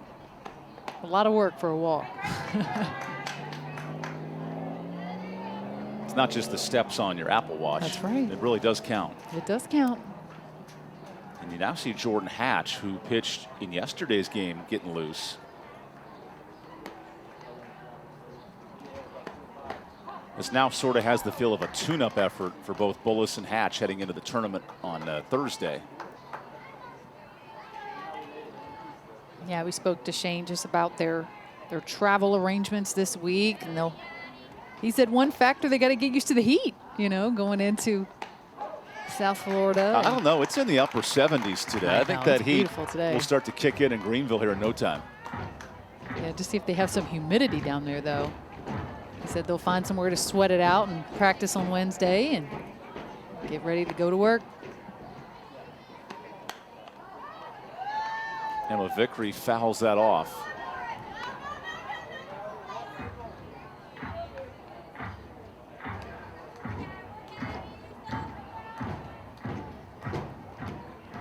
The Tulsa team playing with no more confidence than what we've seen right now, overcoming a week with nationally ranked Oklahoma and Wichita State, and have come in strong here to Greenville. And there has to be a certain level of emotional relief. Coach Strimple touched on that a little bit, but going from playing the giants of the country to now a team you can compete against and beat. Yeah, and seeing such a really strong pitching staff, the best of the best. She said all Americans, and they went through multiple pitchers against them. Wow, this ball smoked in the gap. Sawyer can't get there. And now Coach Strimple turning for home. Just hits pause to hold Higbee.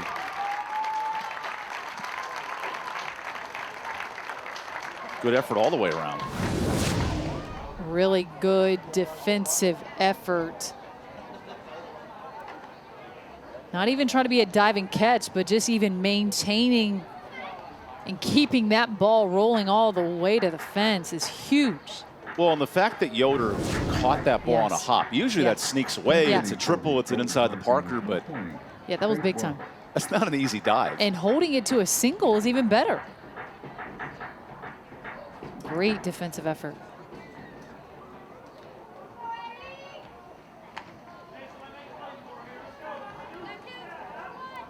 Here's Faith Russell, the pitch hitter.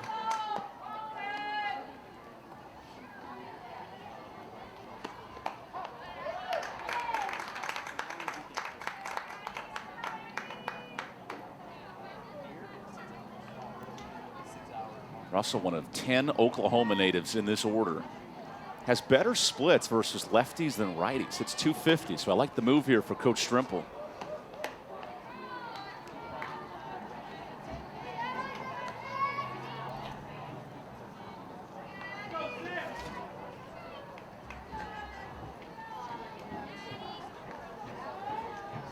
Here's Addie Bullis, her second outing, the ace of the team coming into the season. Now looking to keep this 2-0. There's a good pitch.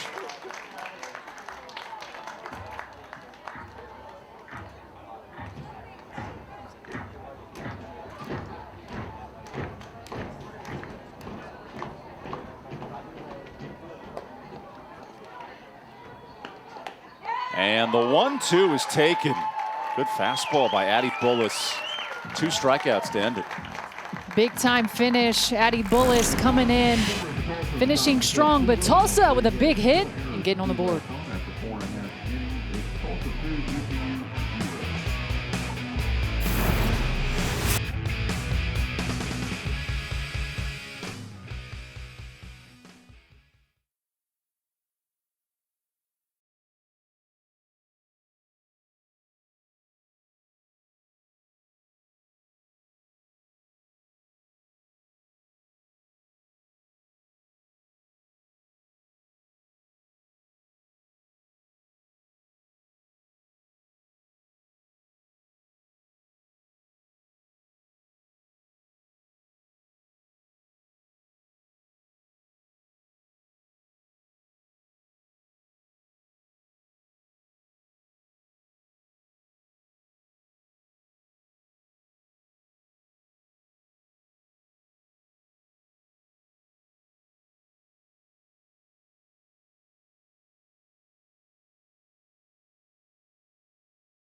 Big week coming up in the American Athletic Conference down in South Florida. A bunch of tournaments, outdoor track and field this upcoming week, and the softball championships.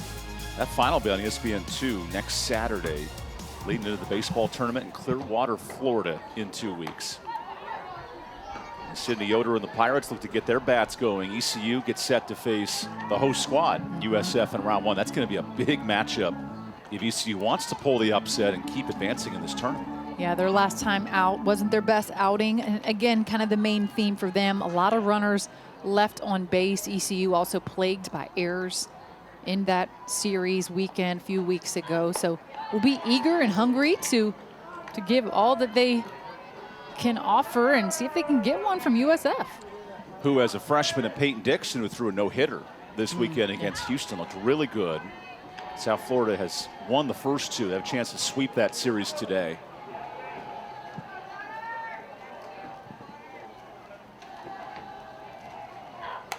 Yoder fights off the 2-strike pitch. I mean, Mara Moore's having a heck of a weekend. This is now 9+ innings scoreless, 2 hits surrendered.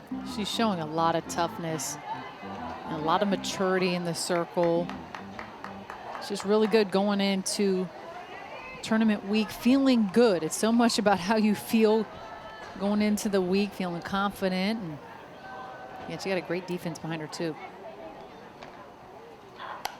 Yoder pops this up because on one hand, offense is key, but great pitching wins these conference tournaments. Lauren Howell with 18 wins.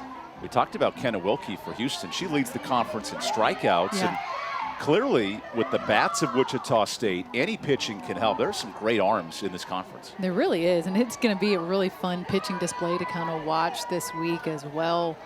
But and you just, again, you got to get that offensive production, and you just see for Wichita State, man, they have some hitters.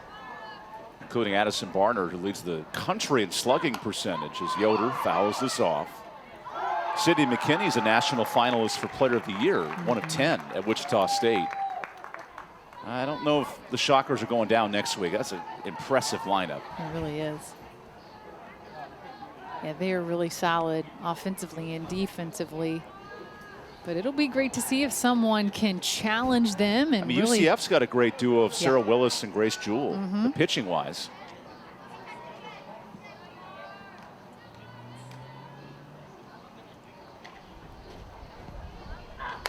And Yoder fights it off. While the list is littered with Big 12 teams, I mean, there's McKinney, one of the best in the country. The clear AAC Player of the Year. That is a fantastic mark for this conference. it does. It makes it so great when this conference can be recognized nationally and they can just be seen for the success that they are having. And I mean, goodness, just the statistics for her has just been tremendous this year as a pitcher. Last year's winner was Jocelyn Allo, the first two-time winner of the National Player of the Year. I think Montana Fouts of Alabama will have a thing or two to say about that when the year ends. That's right. There's the 1-2. And Yoder continues to fight him off.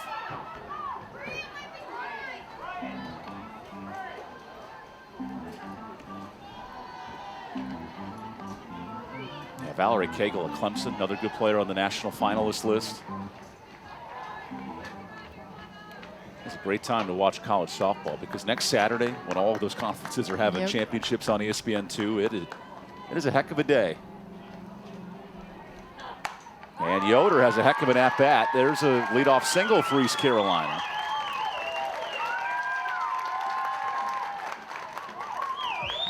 Yoder finishes out the last inning with a big-time stop, but coming through with a huge hit right now. Very patient the entire at-bat. She was getting cut after cut.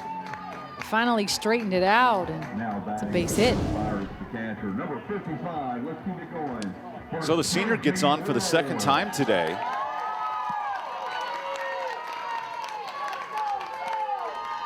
And now ECU going to its bench. Here's Joey Fatante.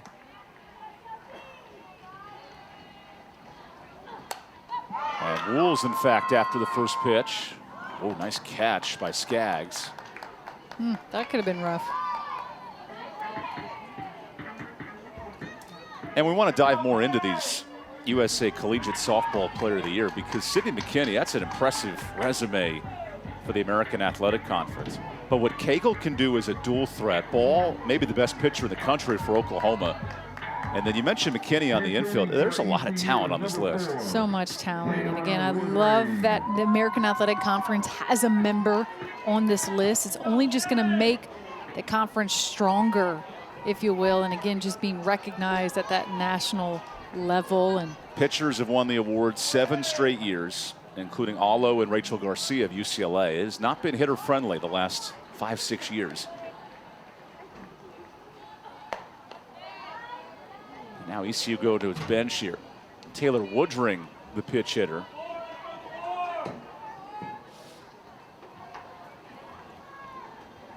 Yeah, Valerie Cagle is second in the country in slugging and top 5 in wins. That is a hard resume to beat.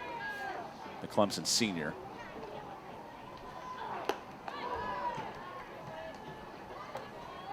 chasing after that one. To Shane Winkler's credit, he has exhausted his lineup with different hitters, different orders.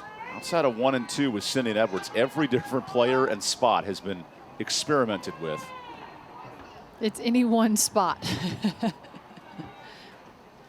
Do you want the 3 spot? Do you want the 4 spot? And we laugh because Shane Winkler's been candid in his conversations. Yes. He sits at home late at night and draws up scenarios and lineups and orders and looks to find something that'll work. He's like a mad scientist going to work.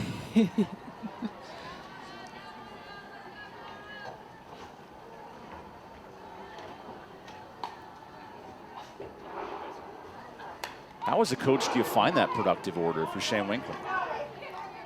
Well, it starts in practice of trying to find out who can kind of compete at a high level and who can bring that production in practice, and then obviously yields can it cross over into game time. And that's what's tough, right? Who can consistently do it? And that's what's tough with softball is you can have a really good weekend outing here, but then you can go for a drought for 1 week, 2 week, 3 weeks. And I know we've kind of talked about that. Even Fatante struggling for a few weeks just to find that production. Okay, did this hit the bat or the arm of Woodring? That's what Mara Moore's asking. We'll give you an answer.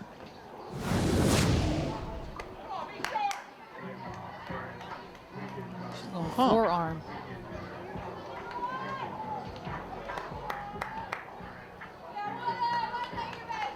Can't feel good.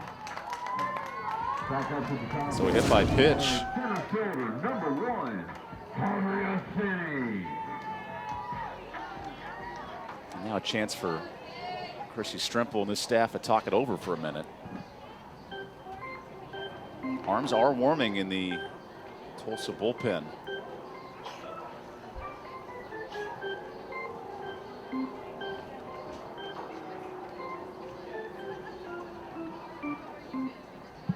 And there's Kylie Nash, who was excellent yesterday.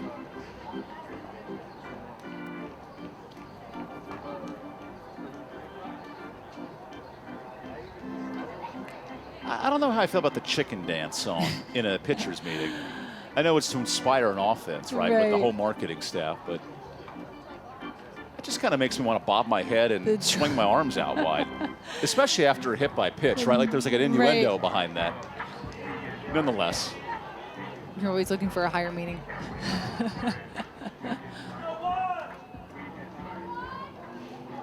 Big moment right here. Top of the order for the Pirates. One of their... And Cindy, who has 3 hits this weekend, has done a lot for this offense. Only 3 runs scored for the Pirates all series.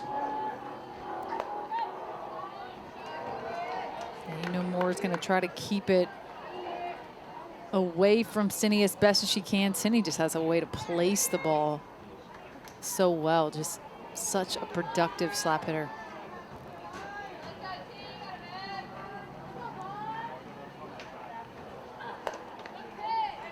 Very particular with those 2 misses.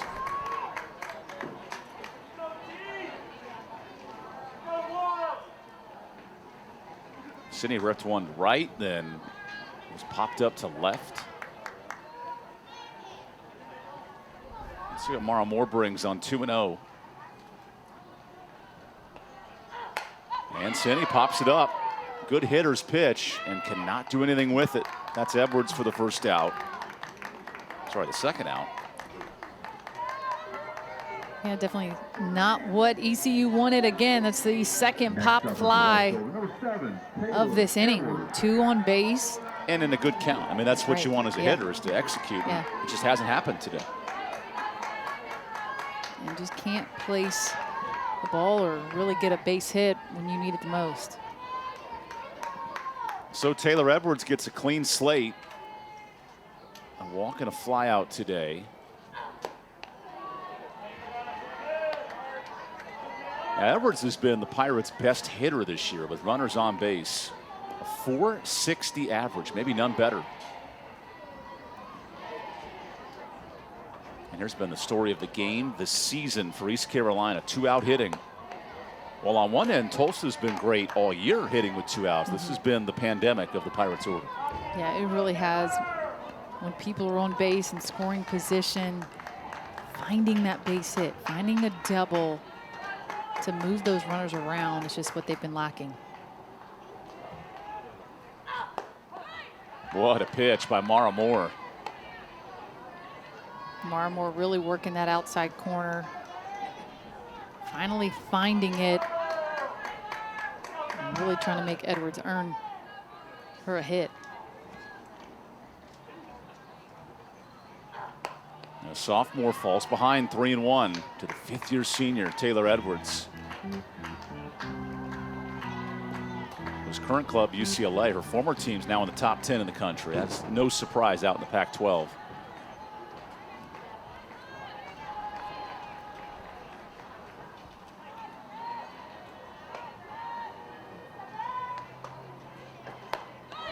And I like that walk if you're Mara Moore. You put Edwards on and you force someone else to beat you. That's right.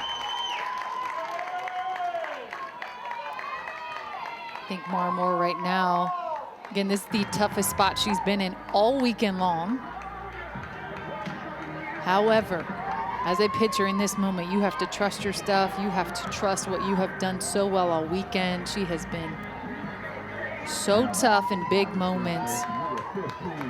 Then on the other side of the ball, East Carolina, Shane Winkler, his group looking for a big-time hit in this moment. Can Bailey Wilson bring it home? Now with the bases loaded, Wilson watches a strike. She had a game-winning home run at NC State last weekend. And what a big moment for her. And just their whole group. Just so exciting. Will the drama continue on Senior Day?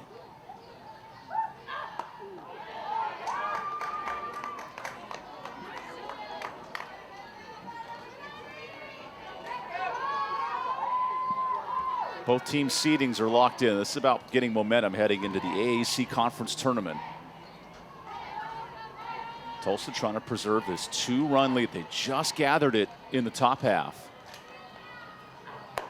And they had to grind that out. I mean, that took a hard-fought 5 innings, I feel like, for them to finally get some momentum. It's unlike them, really, to leave so many on base, but they were finally able to really grit that one out.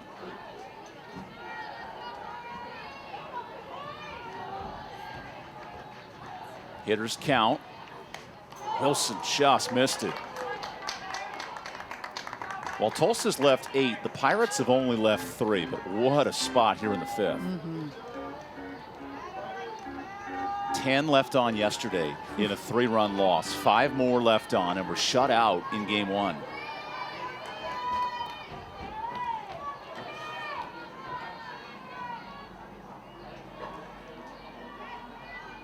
And now Mara Moore on 2-2. Extends the at-bat.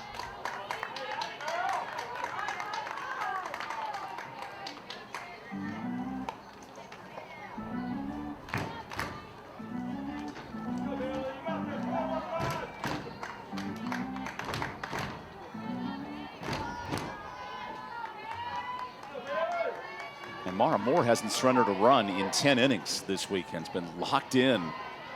Final game of the regular season.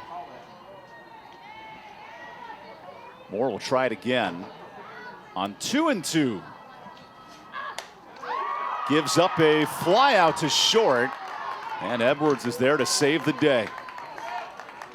These Tulsa Golden Hurricane finding ways in and out of trouble all Sunday. Now leading 2-0.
A little different story offensively in the first 2.5 games. Tulsa's dominated in runs.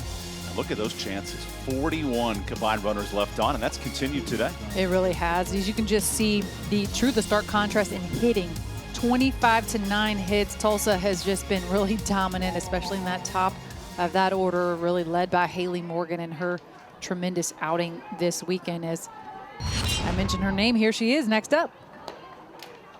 Top of this Tulsa order. And now Addie Bullis, who escaped the 5th after giving up those 2 runs. I don't know, given the way ECU scored this week, another run or 2 might be too much to overcome if you're Shane Winkler's order. And it's just stringing together solid hits as well. I think just putting the recipe together in the same inning has also been something they just haven't been able to do. Haley Morgan, meanwhile, has had no trouble. Today, though, 2 walks, and a couple of those intentional. Yeah. ECU's been very selective. Wow, this is the respect of all kind. Chance for 3 walks and putting on the leadoff threat, Haley Morgan. But what a great weekend she has had. I agree. I hope she is due for some All-American honors this week. Yeah, 4 hits, 7 RBI. If there's not an all-conference award coming for Haley Morgan, I'd be shocked. No doubt.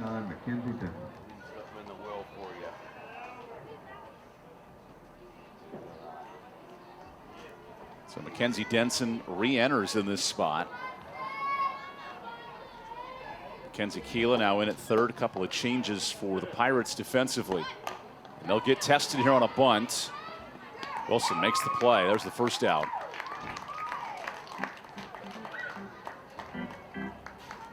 Solid bunt, doing exactly what she needs to do. Always love one going down first baseline. Put a little bit more pressure on the defense, but East Carolina fielding that with excellence.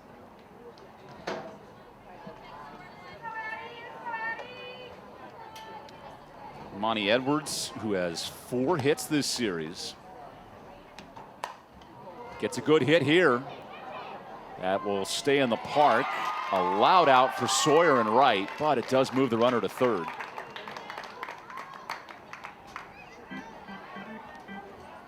Monty Edwards with the big hit. Coach Strimple telling us that Amani Edwards doesn't really want to know her stats, which we thought that was kind of funny. She has obviously tremendous accolades and amazing percentages, but and has also told the coaches, I don't want to know how I'm hitting today. That's right. Like if I'm 0 for 2, if I'm 4 for 5, doesn't want to hear it. She wants to have such a clear mind when she enters the batter's box, which I love that. So Kennedy Kramer is the pitch hitter here for Kaylin Bearpaw. And let's see with Chrissy Strimple going deeper into her bench here in this 6th inning.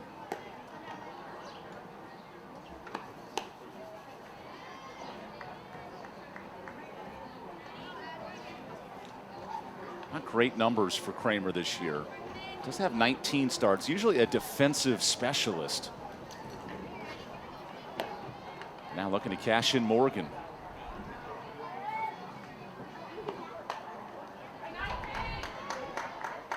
I do wonder how much of this is prepping for a conference tournament, but also managing innings today. Yeah, and maybe even managing bodies and arms too going into the week. And they obviously have some travel going back today. Oh, God, yeah, back to Oklahoma and then down to South Florida a few days Probably later. Rest tomorrow. Put me on that frequent flyer plan. There's strike 1. Yeah, so there's a little bit more taxing on their body there just with some travels as they head back home before going down to Florida. Thankfully, school is out. School is done. So none of that stress load for any of these girls. Wow, Kramer gets a good pitch, drives it to left, and that'll stay in the yard. Addie Bullis, a scoreless 6th. Her offense has 6 outs to work with.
Well, we had a knotted up game until the 5th inning when Tulsa came out offensively with one big base hit and then one up the middle that scored 2.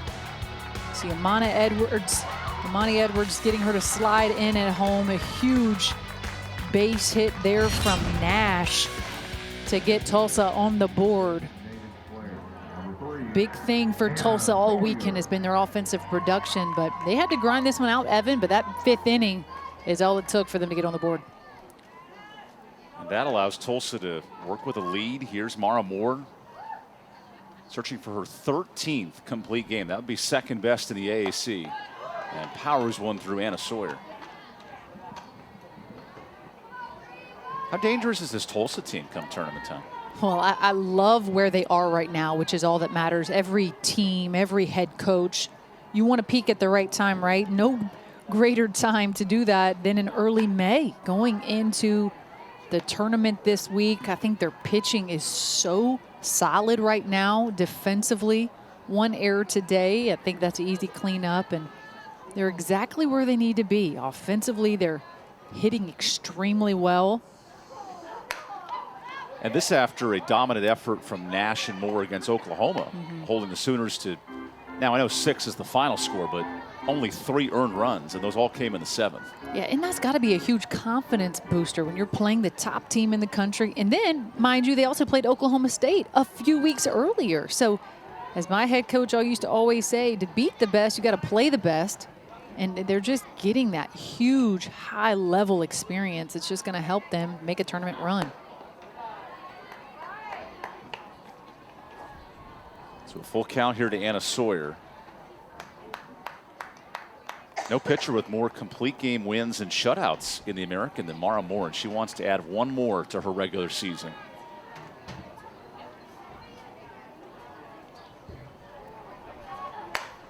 Sawyer pops this up. Pirate Ore that just has not provided the power this weekend. Good job by Tulsa to track that down. You just see Sawyer, kind of her body language there, just like so close. Just a great hit, just couldn't find a hole. Tulsa's outfield and really defense has just been so solid on all pop-ups.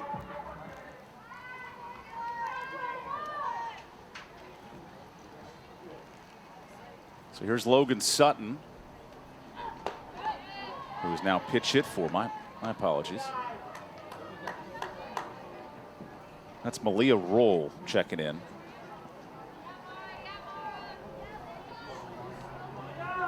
Shane Winkler will keep you honest with his lineup card. He loves to mix and match. He's testing you.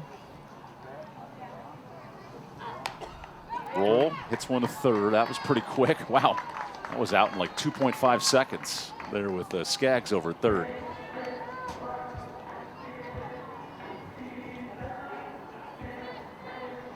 Quick 2 up, 2 down for Tulsa. This almost seems clinical if you're Tulsa right now. And I realize it's a 2-0 game, but this looks very fundamental for the Golden Hurricane.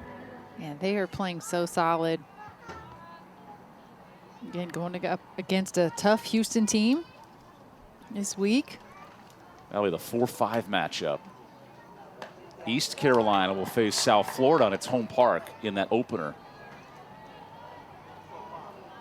And the winner will play the winner of UCF and Memphis. And UCF is playing Memphis right now in a 3-game series.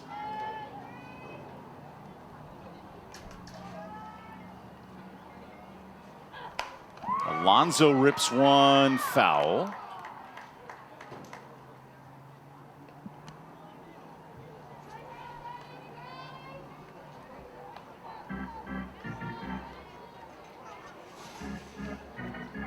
Staring at the bat like Pedro Serrano in Major League, wondering what will keep it fair. That's what they need.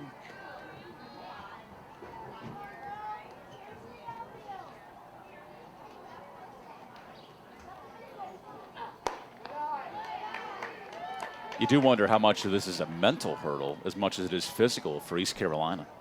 Yeah, finding their bats. Yeah, keeping it fair, finding production. and for multiple people.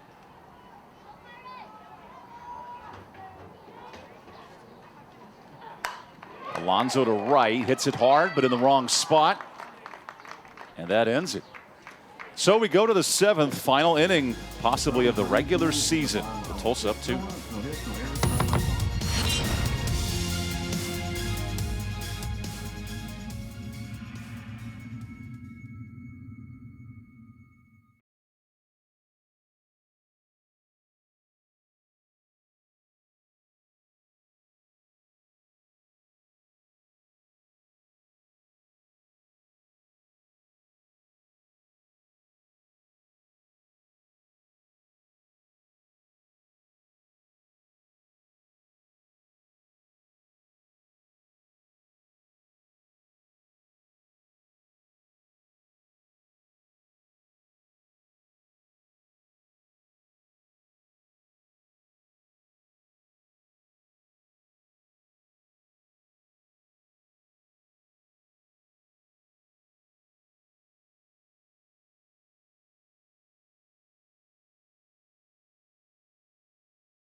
Big story all day. Hitting with runners on base. You see these two clubs have had chances, but not a lot of productivity outside of that 5th for Tulsa. Yeah, and Tulsa, they really have, obviously, in that 5th inning, they got on the board. They've had to grind it out today. They really have. Maddie Davis did a really good job early on, being tough, but Tulsa took advantage of some opportunities and were able to get on the scoreboard. Yeah, it took that Kylie Nash base hit. That's the difference. Yeah. With 2 on. 9 runners left on for Tulsa. 5 more for the Pirates. A lot of chances.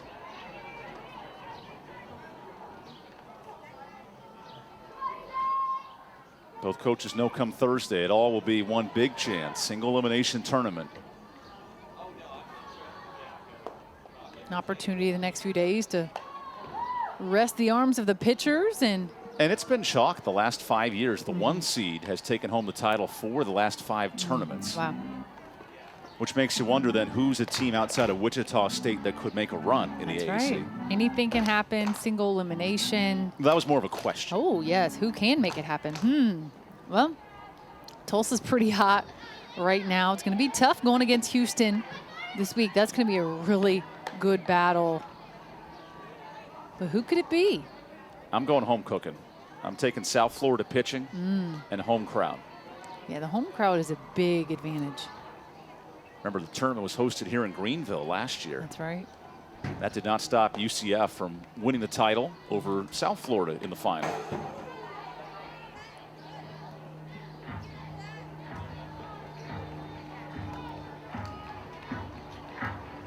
The Pirates are in a bit of a tournament slump, going 0-1. The last 3 outings. Love to break that next Thursday against the host squad.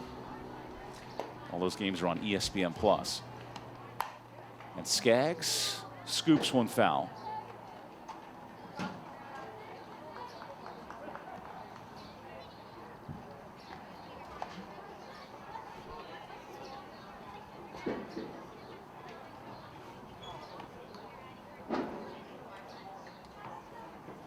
There was a ton of energy early in this game, and all of a sudden it's sunken down a little bit. Both fan bases waiting for something to happen. That won't do it. There's Cine for the first out.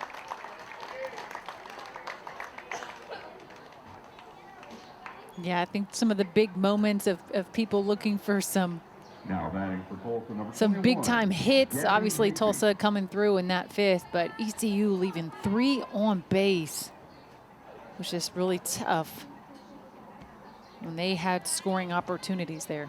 11 for Tulsa, 6 for East Carolina. That's just today. Big swing there from Gabby Higbee, who came in to pitch run last inning.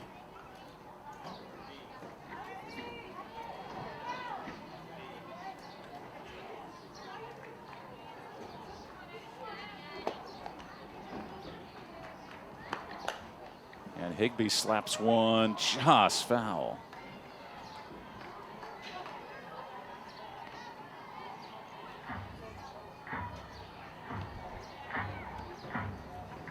It was neat growing up. Gabby and her family growing up in Dewey, Oklahoma, would travel the state showing farm animals at state conventions and fairs. Wow. Growing up as a young softball fan. She's got 2 older siblings.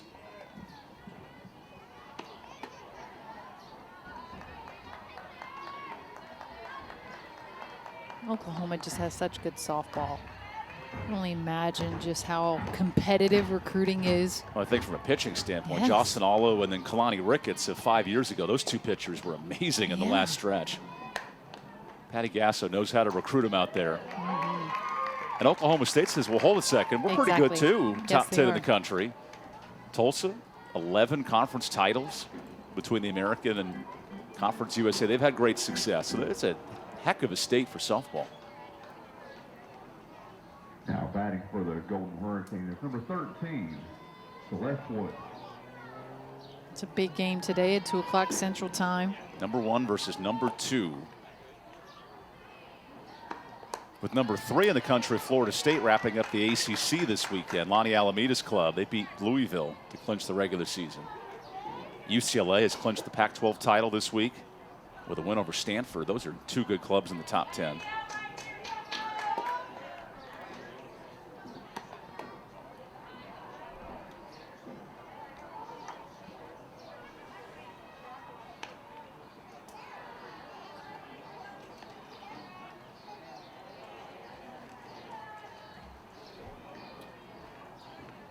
Here's Celeste Wood looking to extend this 7th.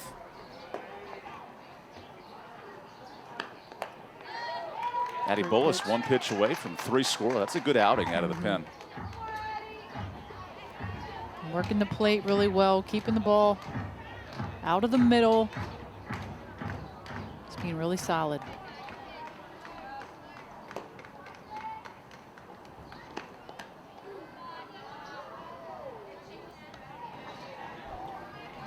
Everybody clap your hands. His teams are waiting in the wings for number 18, Wichita State, highest ranking for an American athletic club in multiple years. UCF cracked the top 20 last year. As this one shot to left, and there you go. 3 quick outs for Addie Bullis. It is senior day here in Greenville. Last chance for the home Pirates when we come back. No runs for this play.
Welcome back to Greenville, North Carolina.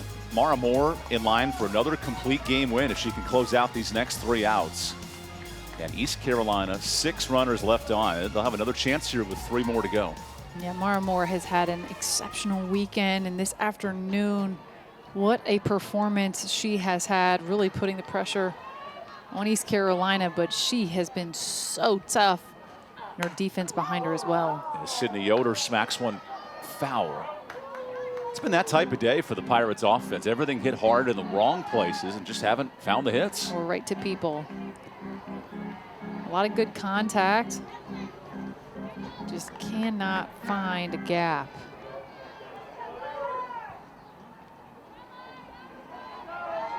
Is that Bubba out there? Yeah, Bubba, that is, in fact, good call there. Sydney Yoder's dog, Bubba, waiting for a home run ball. Focus, Bubba. I wonder Say, if Bubba, come find me. I wonder if Bubba knows that Sydney's hitting. She pops one up. This will go out of play.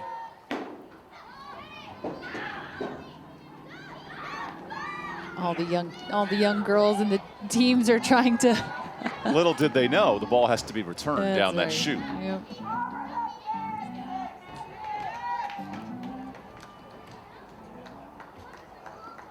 Hold on here. Chrissy Strimple has a question.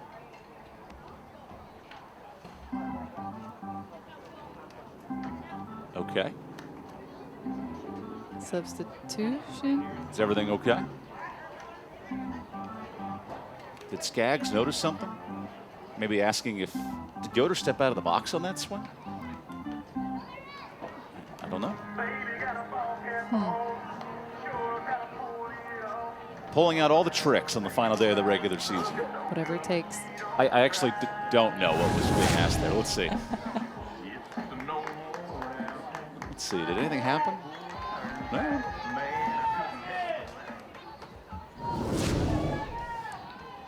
Just a normal Sunday here in Greenville. Right. So Mara Moore back to it on 0-2.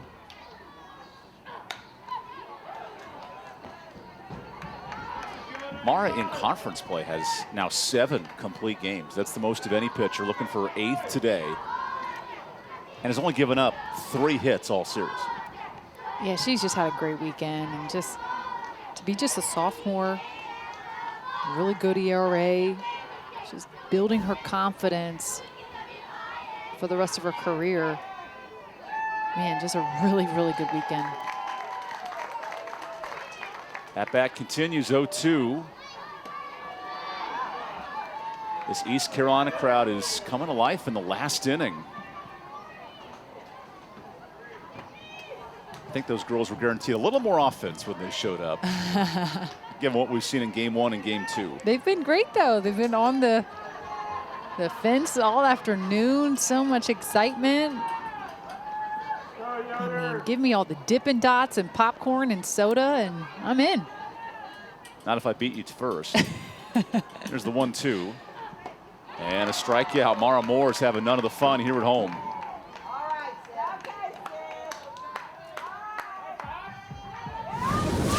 Really big strikeout from Mara Moore. With a little bit of a rise ball. Sydney Yoder had really good cuts, so many foul ball opportunities, but just couldn't see that one through.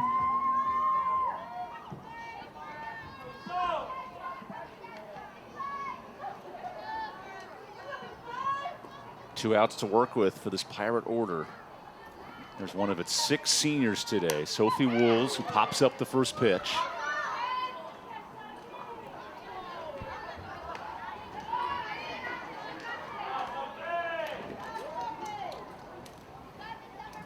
.150 pitches for East Carolina today. 94 for Tulsa. That's a long, laborious afternoon. For a 2-0 game. They're going to need a few days off after that. This isn't a 25-20 thriller, but just effective enough. Now that's my favorite part of senior day. Seeing all the props, the families. So fun. A lot to celebrate and remember. Last time in this home stadium. All the emotions.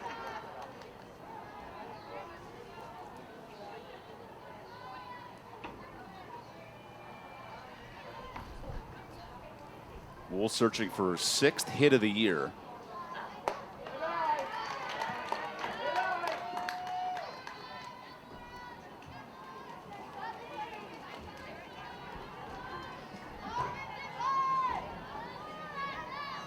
Mara Moore through the complete game run rule shutout Friday. Now wants the full effort CG.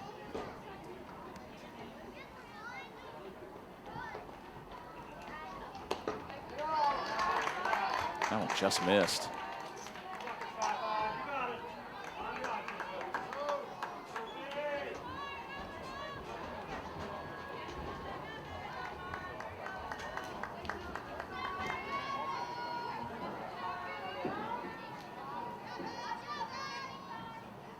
Moore wants her 4th strikeout.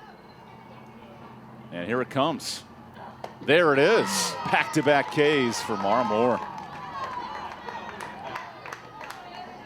Mara Moore just being herself and being so solid, but keeping the ball away from the plate, really working those corners and edges so well. A little bit of a spin out. Now batting And for just ECU keeping SB, the Pirates away from making contact, and she has done that all day. Last chance for East Carolina. Can Taylor Woodring extend this game?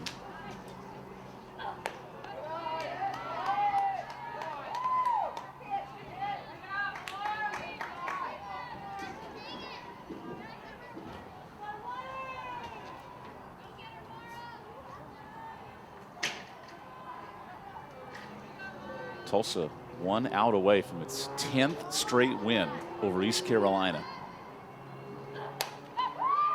And this pitch might do it. Room for Skaggs, and it runs out. The Pirates are 1 win away, if they pull this one out in the 7th, of guaranteeing a winning season for the first time under Shane Winkler.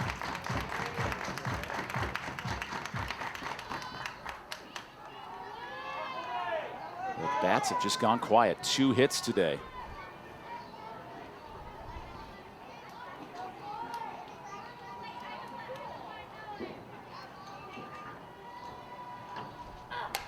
And 1 pitch to work with. Another really great cut from the Pirates. Again, just lacking that consistent production in the same inning, putting up some big innings. That's something that they've just struggled to have a lot this year, and especially this weekend.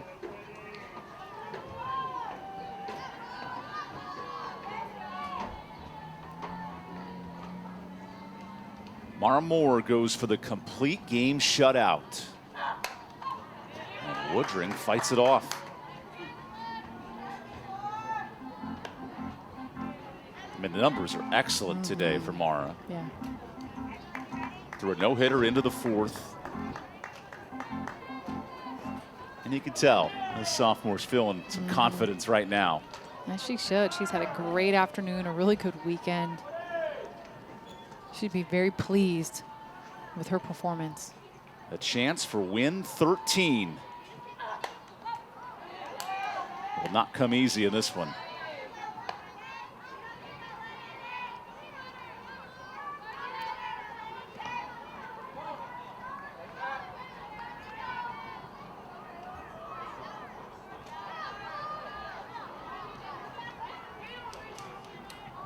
Mara Moore to pull off back-to-back shutouts of ECU. Works the count, 2-2.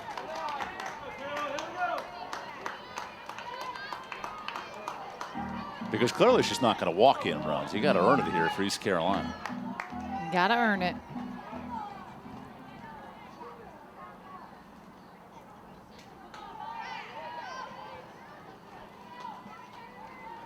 Another 2-2.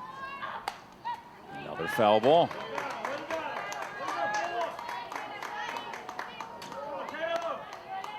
Top of the order next if Woodring can reach.